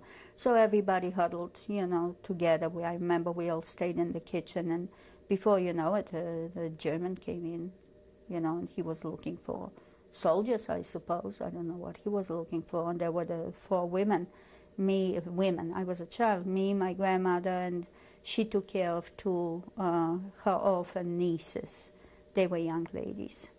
So there were the 4 women. He didn't bother. He didn't waste too much time with us. Did he know you were Jewish? No, I don't think that was on his mind at that time. He was on the front, and he was fighting. You know, he was supposed to conquer territory, not be shot. So I don't think that the Jewishness bothered him there. But pretty soon they let it be known. We were thrown out from that apartment. We lived with my grandmother rented from a Polish woman. And that Polish woman was nice to me because she had a son in a prison that was in Brest. So when she used to come to visit her son in Brest, my mother would let her stay with us. So she was very nice to me. She would let me pick cherries and apples, you know, to eat in repayment for my mother being nice to her. But at any rate, we had to move, and we moved to another little room we got from some other Jewish family that let us in. And within months, they formed the ghetto, and everybody had to be moved, and we were assigned a place to go. There was only one street that was the ghetto. Before we get to the ghetto, tell me what kinds of changes were occurring in those months between the time they came in? It was awful. There was no communication with anybody. Everybody was worried about that this one survived, that one survived. See, they were big families. My grandmother had 2 brothers, and she had a sister, and they all had kids, and these kids had kids, and everybody was worried about everybody because there was a lot of shooting going on. There was a war. Then the Germans started. I remember, I think the first thing is where everybody had to pay a certain amount of money per capita for each head. Every Jew had to pay. And I don't remember how much, but you just had to pay to the Germans. And then they came out after that. Of course, food was not available. So the Polish population, because the Jews were always in the stores, the surrounding villages knew the storekeepers, and they knew the Jewish population. So there was more interaction than in Brest that I had with the local population. They would come, and they had a what do they call it? A bartender, or bartering, where you give somebody a pair of pants and he'll give you for this a chicken or whatever, And this is how the Jews ate. And then after this, the German came out with the Jewish stars. First, there were armbands with a yellow, Mogen David on it. And then I don't know whether this was by German decree or the Jews were just innovative. They started making pins that you wore, cut out of metal, a Jewish star that you wore on your chest.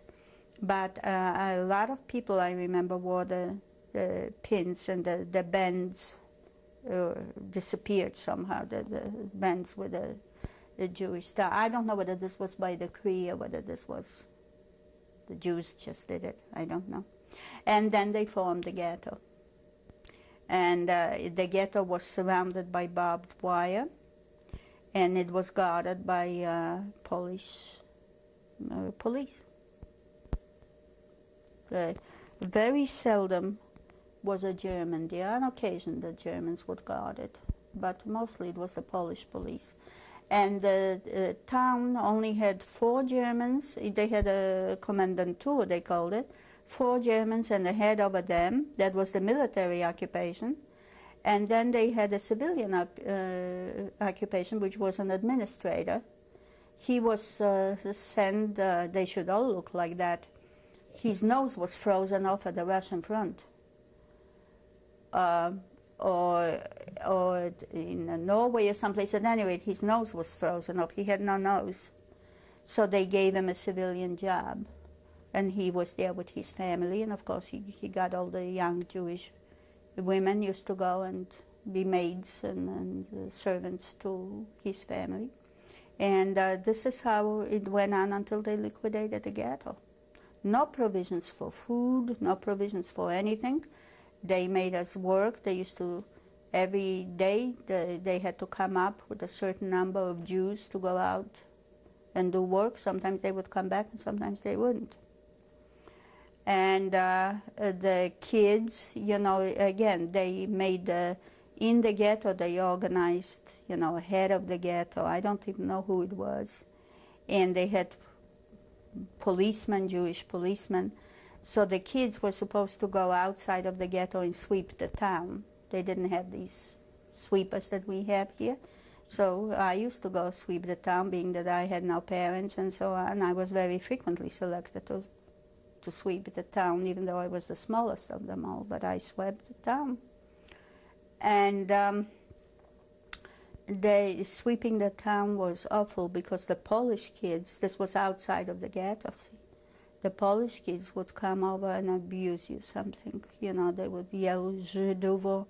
Żydowo means Jewish. Sweep clean because tomorrow you're going to come as a bar of soap anyway. Things like that. Parszywa Żydowo means, somebody covered with boils. That's a parszywa. That's what it means in Poland. It was awful. And There was no means of support. People, the entire street was dug up and people planted in it to have carrots and potatoes and things like that to be able to eat.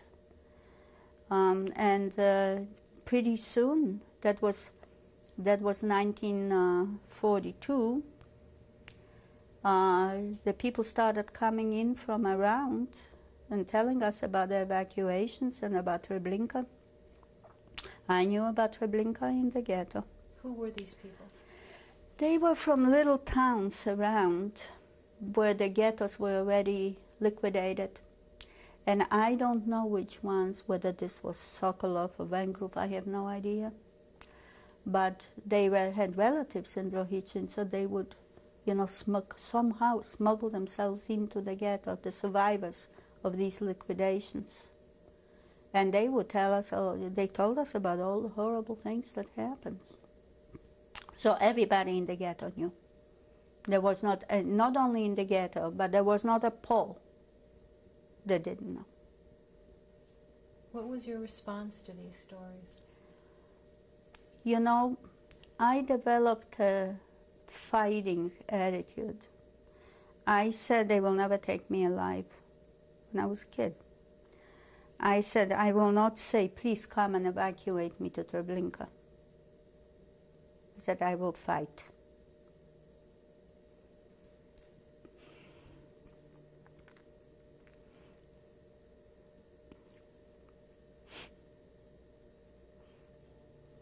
As a matter of fact, I used to ridicule people who used to despair. Just ridicule them. What else do you have to do but sit and cry?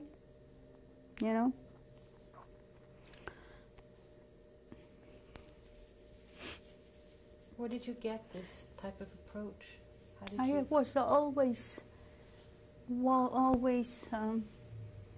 a go-getter, always a go-getter. I had no fear. What I did not know then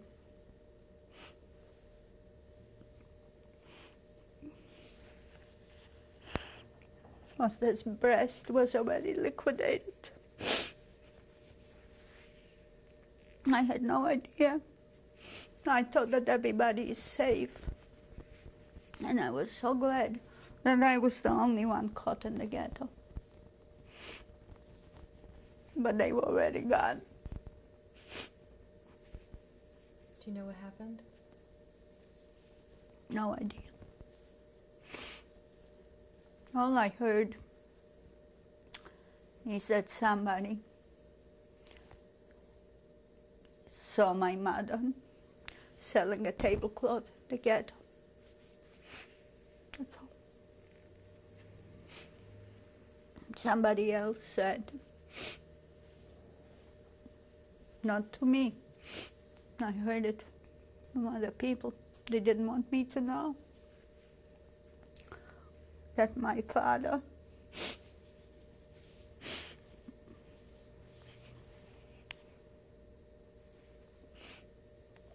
was taken among the first 5,000 or 7,000 Jews when the Germans came in and shot right on the rib. My mother would write, now and then she would send a note to somebody that was going, and she would tell me to be a good girl, to listen to Grandma, and that my father was at work, so he couldn't write. But he was already gone. I remember in the ghetto, my grandmother didn't get out of bed one day. I didn't know why. They told me she doesn't feel good. I accepted it. But it was when she found out that breast was liquidated. I found that out later. She knew, never told me. Do Do you know how she found out? They knew when the big ghettos were liquidated. They knew it. They heard it. But they kept it from me. And when I was, even before the ghetto, before they put us in the ghetto, I always played with the idea of running home, that I'm going to make it myself. I don't need anybody to take me. I was going to, sneak out at night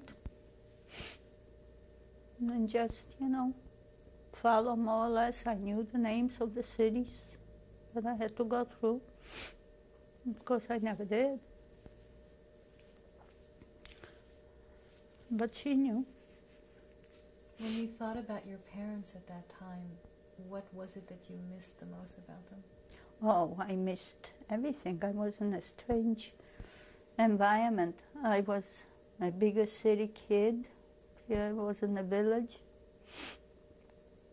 Everything was different. I was not with my parents. I was with my grandmother. I was, surrounded by people who I had nothing to do with. They were not my friends. They were not my equals. It was very hard. Very hard. How did you spend time there? In the ghetto, you did nothing. Absolutely nothing. You went from one hut to another. We used to, the girls, again on Saturday in the afternoon, we used to play peekaboo, hide and seek, this kind of things. I grew out of my clothes. I had no clothes. Some woman made me a pair of slippers out of rags. Shoes were too small.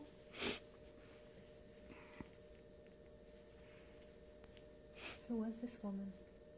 She was a Jewish woman. She used to make these slippers for the peasants. They would bring her eggs or something, and she would make them a pair of slippers out of material and so on. So whatever material she had left over, she put another eggs together, made it for me.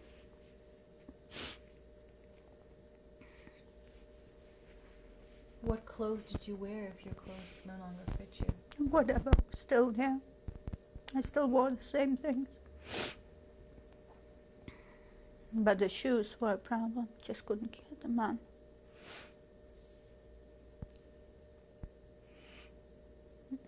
That's how it continued until November 42. Let's just go back a little bit. Do you remember what kinds of food you had to eat in the ghetto? Can you remember specifically? There were lots of potatoes. Bread was, the black bread, but nothing was in abundance. In the season, you would have apples, pears, that you would somehow, they would bring it in for clothing and for money, the Polish peasants. They somehow they did get into the ghetto, because I remember them, bringing in some food and taking stuff out. As a matter of fact, my grandmother had somebody that she considered to be a very good friend of hers, who she said he's trustworthy, and she prepaid him before in case the ghetto will be liquidated, to keep us, that we will, somehow get out of the ghetto and to keep us. So there was contact. With the outside world. What kind of living accommodations were there? We had there was a room and a kitchen. In that room lived my grandmother's brother, his wife, and two daughters. Little room. They were really hot. And in the kitchen was my grandmother, me, her two nieces, the orphans, and another woman whose husband went to work and never came back. He got killed in the ghetto. So that was that. And this was assigned by whoever, was running the ghetto. They assigned us this place. There were no floors there. It was mud on the floors. It was a hut. What about sanitary conditions? What were they Oh, like? there were no sanitary conditions. There was an outside, bathroom and an outside toilet. And bathing, I don't remember, but I don't remember taking a bath in the ghetto. I think my hair was washed. I don't even know how they got water because they had to get to a well. They had no running water there, so the water had to be carried in. Where was the well? I don't remember. I think it was in the middle of the ghetto on the street, but I don't remember. I'd have to ask, I don't know. Do you know if there was any Jewish council appointed?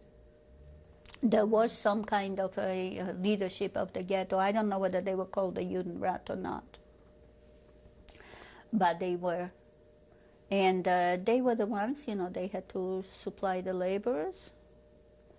They had to chase us out to sweep. And they had to collect the money, for per capita that you had to pay. So they had a little bit of power, but they all went with us. Nobody survived. Was there any talk of escaping at that time? A lot of people from that ghetto escaped because the ghetto was not that firmly guarded. See, it had barbed wire around it. But the way I got out, we dug under the wire and we crawled out on our bellies at night. So there was a way out of the ghetto, and a lot of people did get out. They didn't all make it. Tell me about what your grandmother's plans were for you. Well, see, what happened, unfortunately, there was always one. Her brother was, it's not very complimentary, but he turned philosopher. And he said, you're not going to survive, no matter what you do. And the lice will eat you up and you'll perish of hunger. And you will be persecuted and chased. And everything he said was true. He said, you're not going to survive. Just take the children and get out.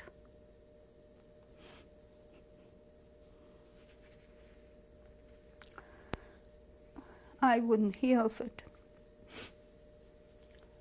My mother sent, his wife with his two daughters. One was half a year or a year younger than I, another one was a year or two older than I. She was going to take her two daughters and me, but I refused to go.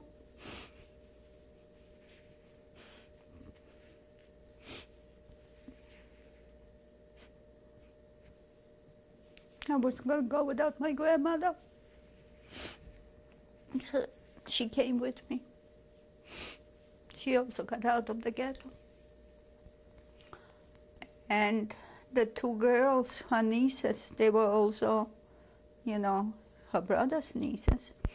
They refused to leave him alone, so they stayed with him.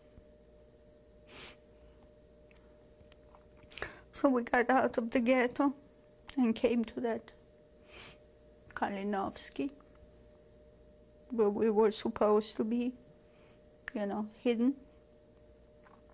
No, we stayed in the house, and he lived in a village, but he was away from the village. He was about 3/4 of a mile or so away from the village, isolated in a little forest.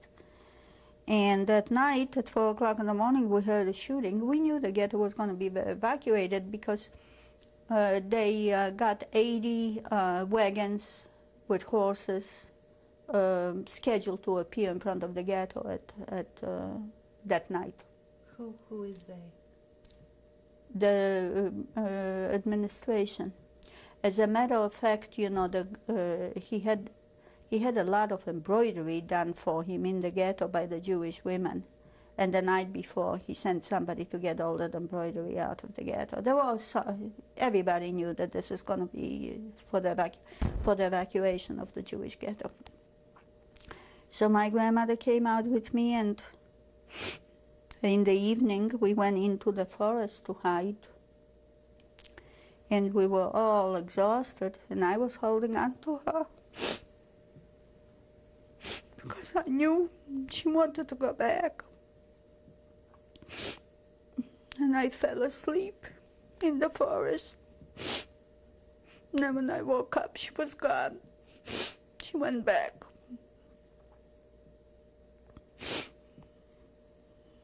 Why did she want to go back? To her brother, to be with her brother and the girls.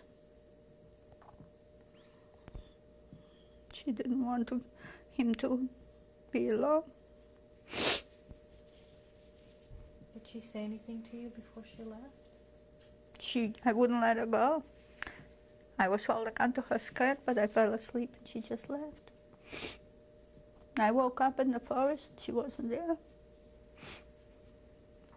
Where in the forest were you at that time? Not far from the house, you know, we had no concept of hiding then. That's an art you develop. So we just went in, we thought, you know, if we don't see the road, they won't find us. So we just, you know, went in there and sat down, and before you know it, you know, we fell asleep. But then at night, you know, we came back to the house because it was cold. And so he let us stay there. I think we stayed in the barn, if I'm not mistaken. And then we heard a shooting at 4 o'clock in the morning. Who was with you at this time? That my grandmother's brother's wife, my mother's aunt, and their 2 girls, my mother's cousins. So when we heard the shooting, and everybody knew it was the ghetto, he opened up the barn and chased us out.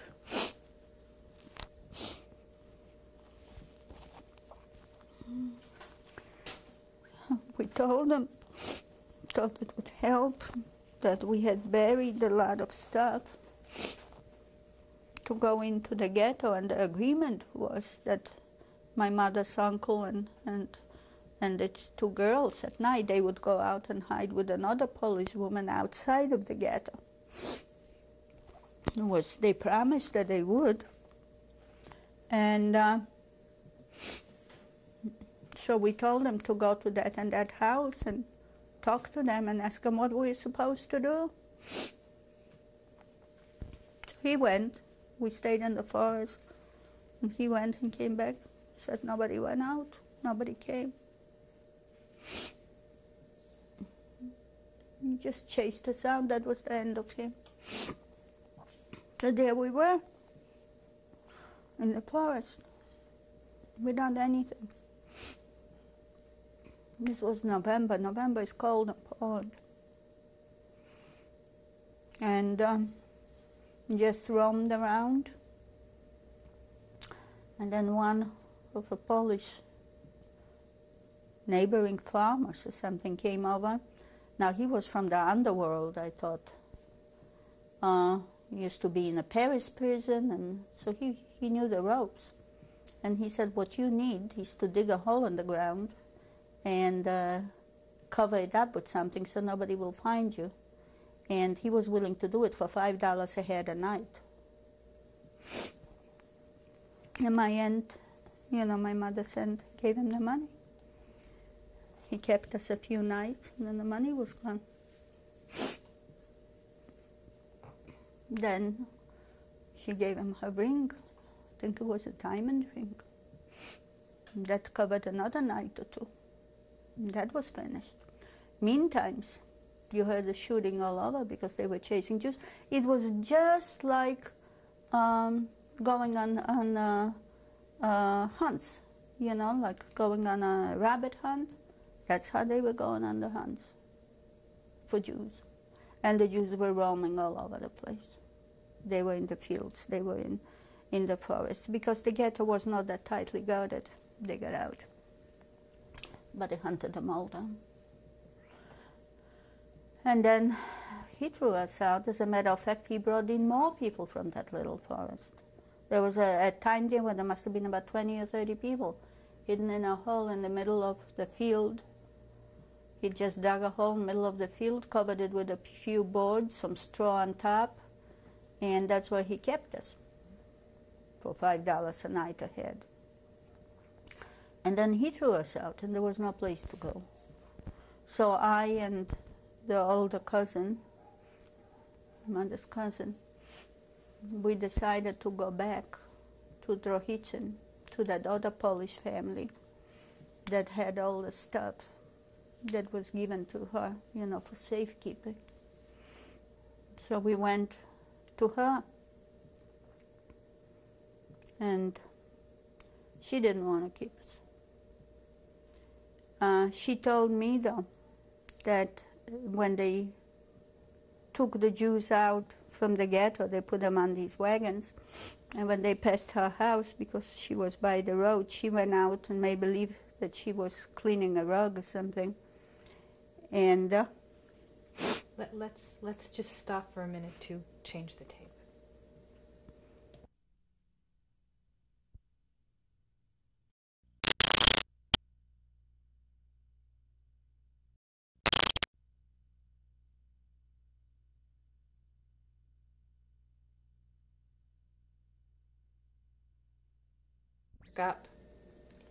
Dr. Fiszgop, we're describing what happened to your grandmother when she went back to the ghetto.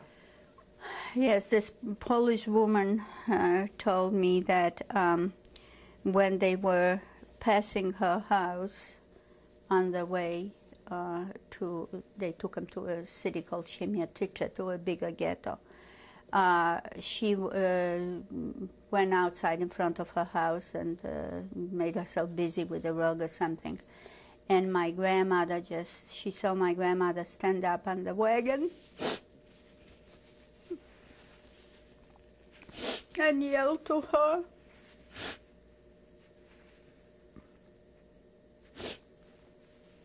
To save me. And the German hit her. He was on the wagon. He hit her, and she either fell down or sat down.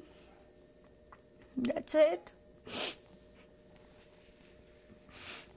Never heard from her again. Do you know where she was taken? Treblinka. They went to Siemiatycze, kept there. I think they got all the Jews out from the smaller communities, and they took them to Treblinka from there. At this point, what was happening with you and your cousins? We went, me and my older cousin, both of us were blonde. Her sister was dark, so she couldn't show her face. But we were so naive. We thought we wouldn't be recognized. Could you imagine what we looked like? At any rate, at night, from that forest, we didn't know the way, we didn't know the country, but I got down on all fours and I crawled until I found a track that the wagons would take through the forest. I figured there must be a road here. And of course the mud was by then frozen because it was November. And I found the track of the wagons, and that was the road. And we started walking, and we wanted to go back to Drohichin, to that Polish woman that knew where everything was and where the rest of the family was supposed to hide. And we started following a light, because we thought that was a city. Find out after wandering all night that it was a star. There was no light at all. The longer we went, the further the light went away, and this was only about maybe 2-3 kilometers, maybe even less. At any rate, we finally made it to this woman's house, and we told her that stuff was buried under wood, you know, for heating, that there were valises of clothing there in case we needed it, to go and get it for us. He went, he came back, and we looked out, from the attic, and we saw people carrying all kinds of things for the ghetto. They were like ants crawling all over, looking for the possessions that were left. And he came back and said nothing was there, was all taken. But within a few hours, we saw all that clothing in their house. He found it and brought it and didn't give it to us. What was his name? Brunchuk.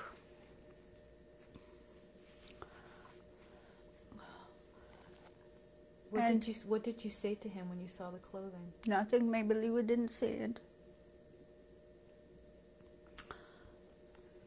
I believe like we never saw it in our lives. And of course she chased us out. So we went back. How long did you stay there? Overnight or something like that. I think she let us stay the night. I think we came there in broad daylight.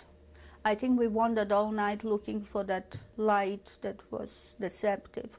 And by the time we got there, it was daylight, and she let us stay until it got dark, I think, so we could get out. And I had a little purse. She called me aside. She said, "Here, I want you to have it." They did find it. It was buried. She gave it to me. I still have it. Was not afraid to tell us they didn't find it, but she had a purse for me. What were we going to do? What was this purse? When we break, I will show it to you. What did this purse belong to you? It belonged to me. I just put it away for safekeeping. I just brought it with me, and a little girl with a purse. I had a purse. And she chased us out, and anyway, we came back, and there was really no place to go. And we were roaming around at night. I fell on the frozen ground, and somehow I hit my face. Didn't feel a thing, but I was bleeding. It was awful looking, but I didn't feel a thing. And we came back to that guy that took the money, the $5 a head a night. And he had other people there. He probably got them to get their money until he felt that they had no more. I don't know. Well, they chased us out again. There was no place to go. So we went back to that Polish woman in the city in Drohichin. And I was playing with the idea of giving up. That was that. There was no place to go. You couldn't roam around in the countryside because they hunted for you, like for rabbits. And then I guess there was so much stuff that they brought out from that ghetto and that it was transferred to them before, that he said that he had a sister who was in dire need about 12 kilometers away in a village. And he was her husband was taken a prisoner of war by the Germans. He was in the Polish army. And she had 2 little girls, and they had no means of support. And he was going to give her, some clothes or buy wheat for her or something to keep us on a monthly basis. Everybody thought that in a month or so the whole thing would be over. And so he went, he dug a hole in a pigsty for us. It was no more than 4 feet by about 3 or 4 feet, and it was so tall that I could sit, a 12-year-old, I could sit without bending my head, right here. And on top he put boards, and on top he put straw, and on top of that he put manure, and on top of that we had 3 pigs living in the sty, in the pigsty. and there was a little hole that we could push up. And his sister would come every night and deliver a pot of soup and some bread. And then we would close the hole. And the way we sat was I was sitting against the wall on my left hand. Next to me was my mother's aunt. Next to her was her younger daughter. We were just sitting with our legs folded, the knees against our chest, and across was the other girl, her other daughter, sitting in the same position. And that's how we sat for 6 months. But see, in the villages, they know everything that's going on. They knew that she was getting more potatoes, she was boiling more potatoes. They knew that all of a sudden she had food for the pigs. So they knew that something was different. And she came and told us we just have to go. That was that. This was around April of 43. How long had you been in 6 months. We came there, must have been about the end of November, and we got out 6 months later. So it maybe it was May or something like that. What was this woman's name? Jurchuk, Leocadia Jurchuk was her name. And let's just go back to confirm the name of her brother's wife. What was her name? Do you remember? They were both Bronchuk, but I don't know their first names. They were both Bronchuks. See, they worked under the Russians with the two girls that my grandmother took care of, and her brother. They were in charge of some kind of a food magazine, and she was there too. So this is how they became friendly, you know, under the Russians. Where was this hole situated? In a pigsty. That woman had a house, and outside was a pigsty, and this was under the pigsty. And how did you pay her for this? We did not, he did. He had so much stuff from that ghetto taken out that he paid her, and she told me later, and I saw it. He paid her with suits. I saw one of these girls that stayed in the ghetto. I saw one of the suits that she sold to a milliner. He had a mill, and I saw that suit. So he paid her with that, and he also sent her some wheat or something, you know, to help her with her children, to feed them. Why he did it, I don't know. Because he didn't have to. I think, you know, conscience just bothered him. Or maybe he knew, you know, he knew them all from before, and he knew that my grandfather was in the United States. Maybe he wanted money. I don't know. But he did it. He didn't make it. He didn't survive. He was betrayed for helping Jews. And he didn't make it. People say that his wife betrayed him. But at any rate, so we stayed there for 6 months, and then maybe it wasn't full 6 months, but it was around 6 months. Before we go on, I just want to know, while you were in this hole for 6 months, did you ever go out at all? At night, we would push out the board and just go. See, you couldn't, because the pigs would get noisy. And I think that this is what gave us away. Things were just different, see. We would go in, you know, to go to the bathroom right there by the pigs at night. And that was that. We never saw daylight. Never. 6 months. What did it feel like in the hole? Awful. Absolutely awful. The walls were leaking. See, it was just earth. And it was winter time, and they were just leaking. And, you know, you can't sit with your legs on your chest all the time. So I would bury the legs in the wall, the knees, to support me. Now and then somebody would crawl over, and we would just try to straighten our legs out for a few minutes or over one another. And of course, believe it or not, me and the girls were fighting. We were fighting over more room. You had a bigger piece of potato, you know. We were kids. How did your aunt respond to that? She was just crying. She was useless. She was totally dependent, like a baby.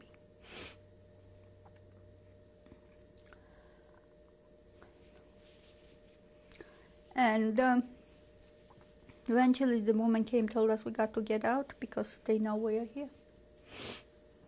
So we came up with a plan. I think it was mine and my older cousin's plan, that I and her would come out as nieces of hers from another village, and we would just go, we just arrived from another village. And that my aunt and the other girl, there were no plans. This was not a plan either, it turned out. But at any rate, she said, all right. So she passed the rumor around that two of her nieces are coming, and by the way, she was making a living by making illicit booze. She was making vodka, and she was smuggling. She was pigs. She raised pigs illegally and sold them. She was spinning yarn. She tried to feed her family. So myself and the other cousin, we came out, and the way we looked, it was pathetic. It was stupid of us to think that it'll go. She looked a little better, but I immediately, my lips broke out into two huge scabs. I couldn't walk or sit down. Couldn't bend my knees. They were so swollen.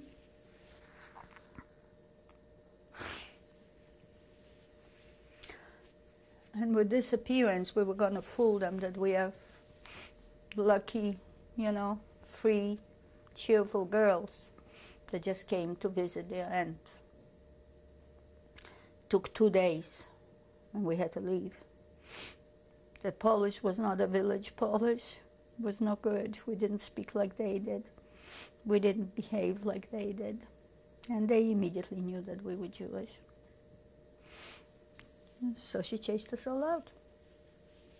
And we all went in different directions.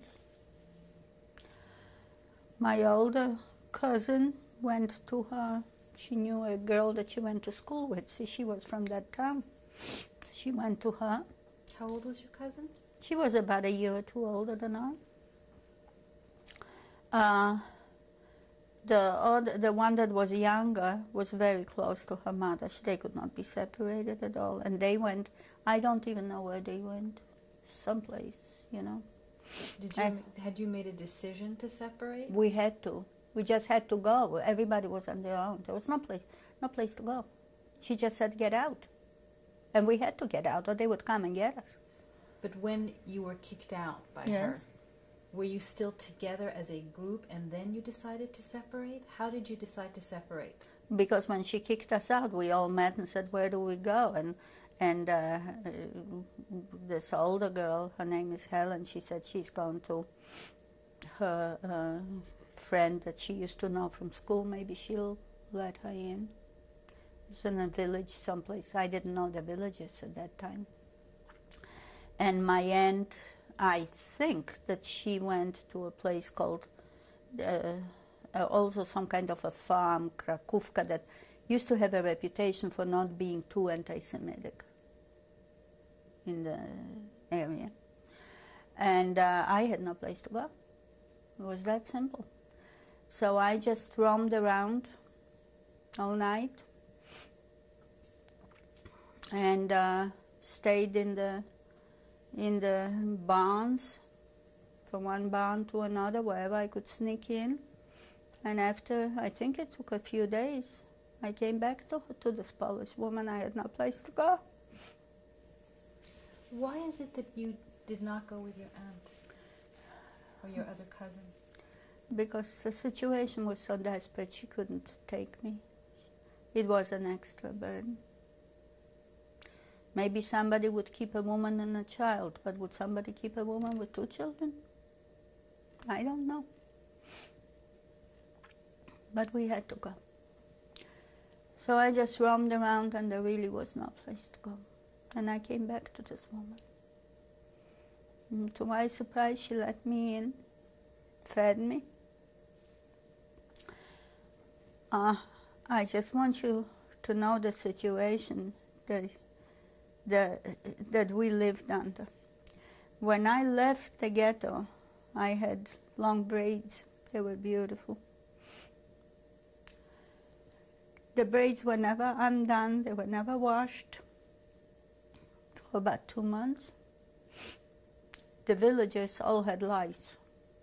And pretty soon, we had lice. And there was no way to undo my braid. I couldn't budge it. It was one big clump of lice and hair and nuts.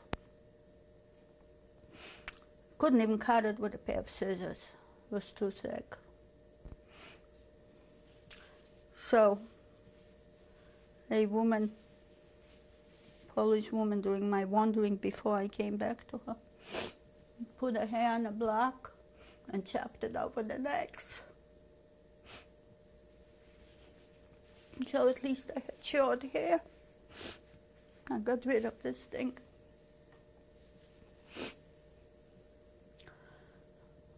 The lice were eating me up alive. I had scabies. I kept on scratching all the time. My knees were swollen, and my face never healed. I had these sores all over, swollen lips. And when I wanted to get up, I had to find a wall or a tree, push myself up against it. And when I wanted to sit down, I did the same thing in reverse. Got next to a tree and just slid down to sit down.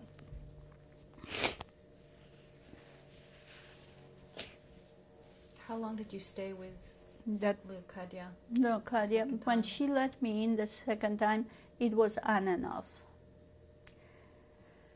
Of course, see, everybody knew that she chased out the Jews, and everybody had pity on her because she was a widow, with 2 small children in the village, so they left her alone, and there was really nobody there. So they didn't know that I came back. She let me come back, and she told me later that I was so pathetic looking, that she was afraid of Jesus to let me go out that night. So she let me go up to the attic. To me, this was like the Palace of Versailles. And I stayed there for a few weeks. And of course, the Germans were going to come. The Germans would always announce when they're coming to the village, because they came to collect their eggs and food and whatnot. And they also would go from door to door and check on the population there. You had to have on the door written down who lives there. That was confirmed by the head of the village. And they were supposed to come, so she opened the door and told me to get out. And I did. And again, I roamed around, ended up in somebody else's stable, ate with the pigs. And this went on, don't know, a few weeks, months. And I came back to her. Had no place to go. Through the snow, I was roaming around barefoot. And I saw paw prints. And I thought this was a dog. And I thought the dog probably went to a village someplace. So I followed his prints and ended up in a deep forest. Must have been a wild animal. I don't know whether it was a wolf or a rabbit. I don't know one paw from another. And I just couldn't continue. I went back again to her. But at any rate, this went on and off until the summer when the wheat got tall enough for me to hide in the wheat. And I would sprawl out on the ground all day in the wheat. And in the evening, I would get out, and this woman would leave me a bottle of water and a piece of bread behind the stable. Not even her stable, another stable in the village, and I would come pick it up. That's how I made it through the summer of 43. Let's go back to the winter. What did you eat? What did you From have? Animals. I used to steal what they fed the animals. They used to keep sometimes, potatoes and carrots and all this stocked up for the winter. The peasants did, and I stole, and I ate. Were you ever caught, or were you ever... No.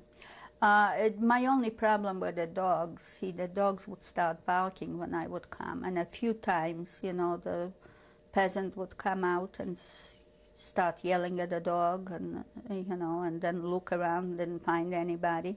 By then I had skills. I knew how to hide from the peasants. I knew their way of life, and I had skills to hide. They did not find me.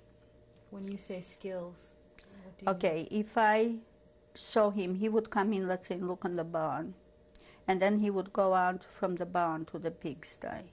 I would very quietly go into the barn. And I knew the barns, I knew where to hide in the barns. He would not come back to look in the barn. He was already there. I outsmarted them each time. How many different barns do you think you God. went to? I don't know. I don't know. Whenever there was any kind of a hut, a barn, or something to crawl into. And of course you had to crawl. You couldn't stand up because they would see you. The peasants are smart. They know their area. And eventually the dogs got used to me.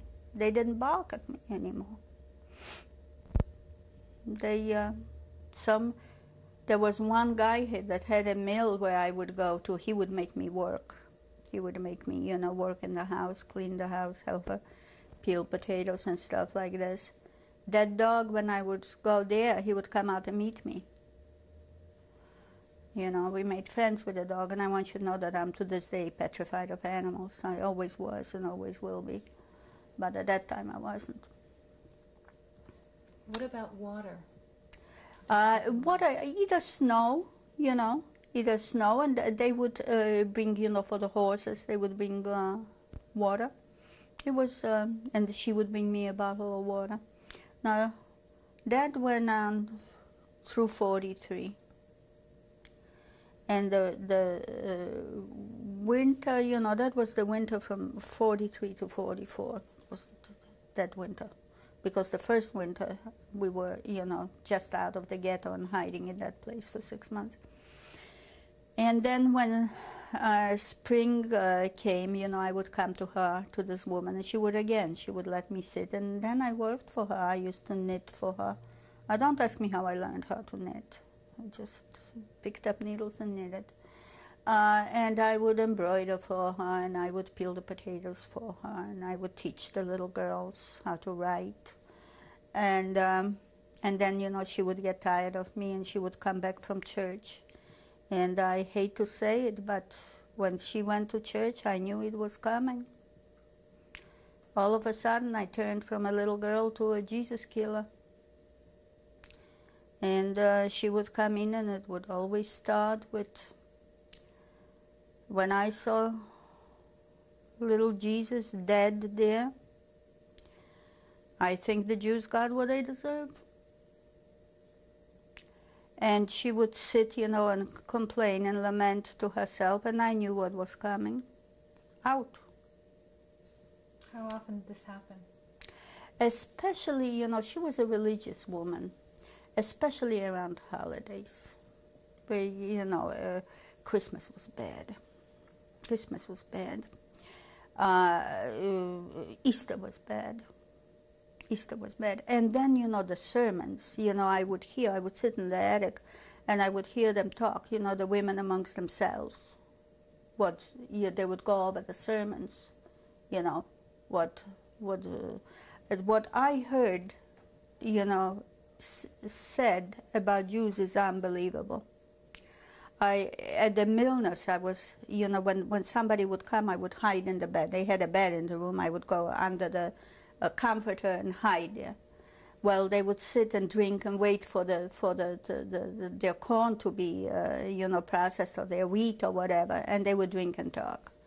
And all you would hear that Poland, Hitler is terrible for Poland. He takes away their eggs and he takes away their wheat, and he's no good. But every Pole should always put a flower on Hitler's grave because of what he did to the Jews. We're going to have to stop the tape now.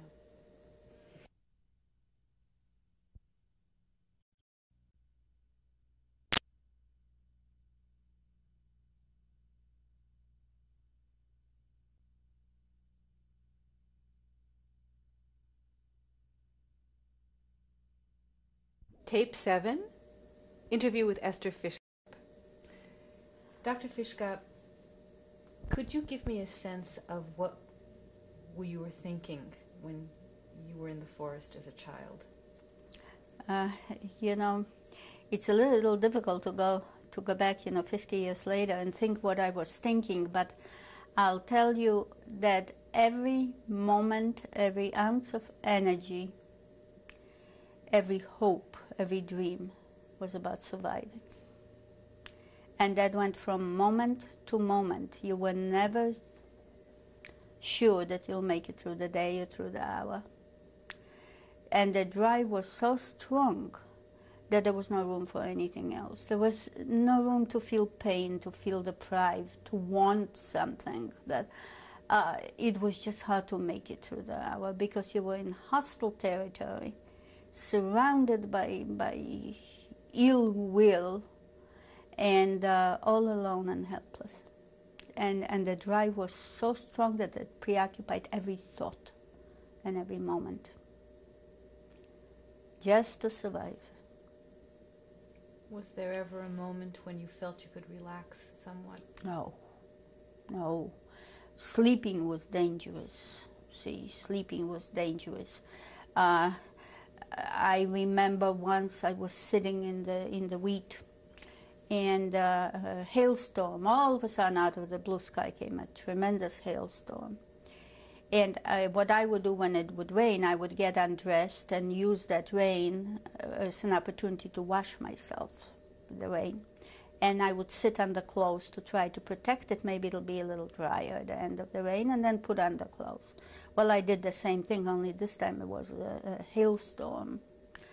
And that beat me up real good. I was all black and blue when that hail came through, but that's not what I was worried about. It knocked the wheat down. It was so strong. And fortunately, it knocked the wheat down over me because I just had the brains to lay down and not move. And all the wheat, you know, from all the sides and so on, just laid on me and apparently covered me where they didn't see me. I usually used to stay away from the roads, just in the middle of the field. But every moment,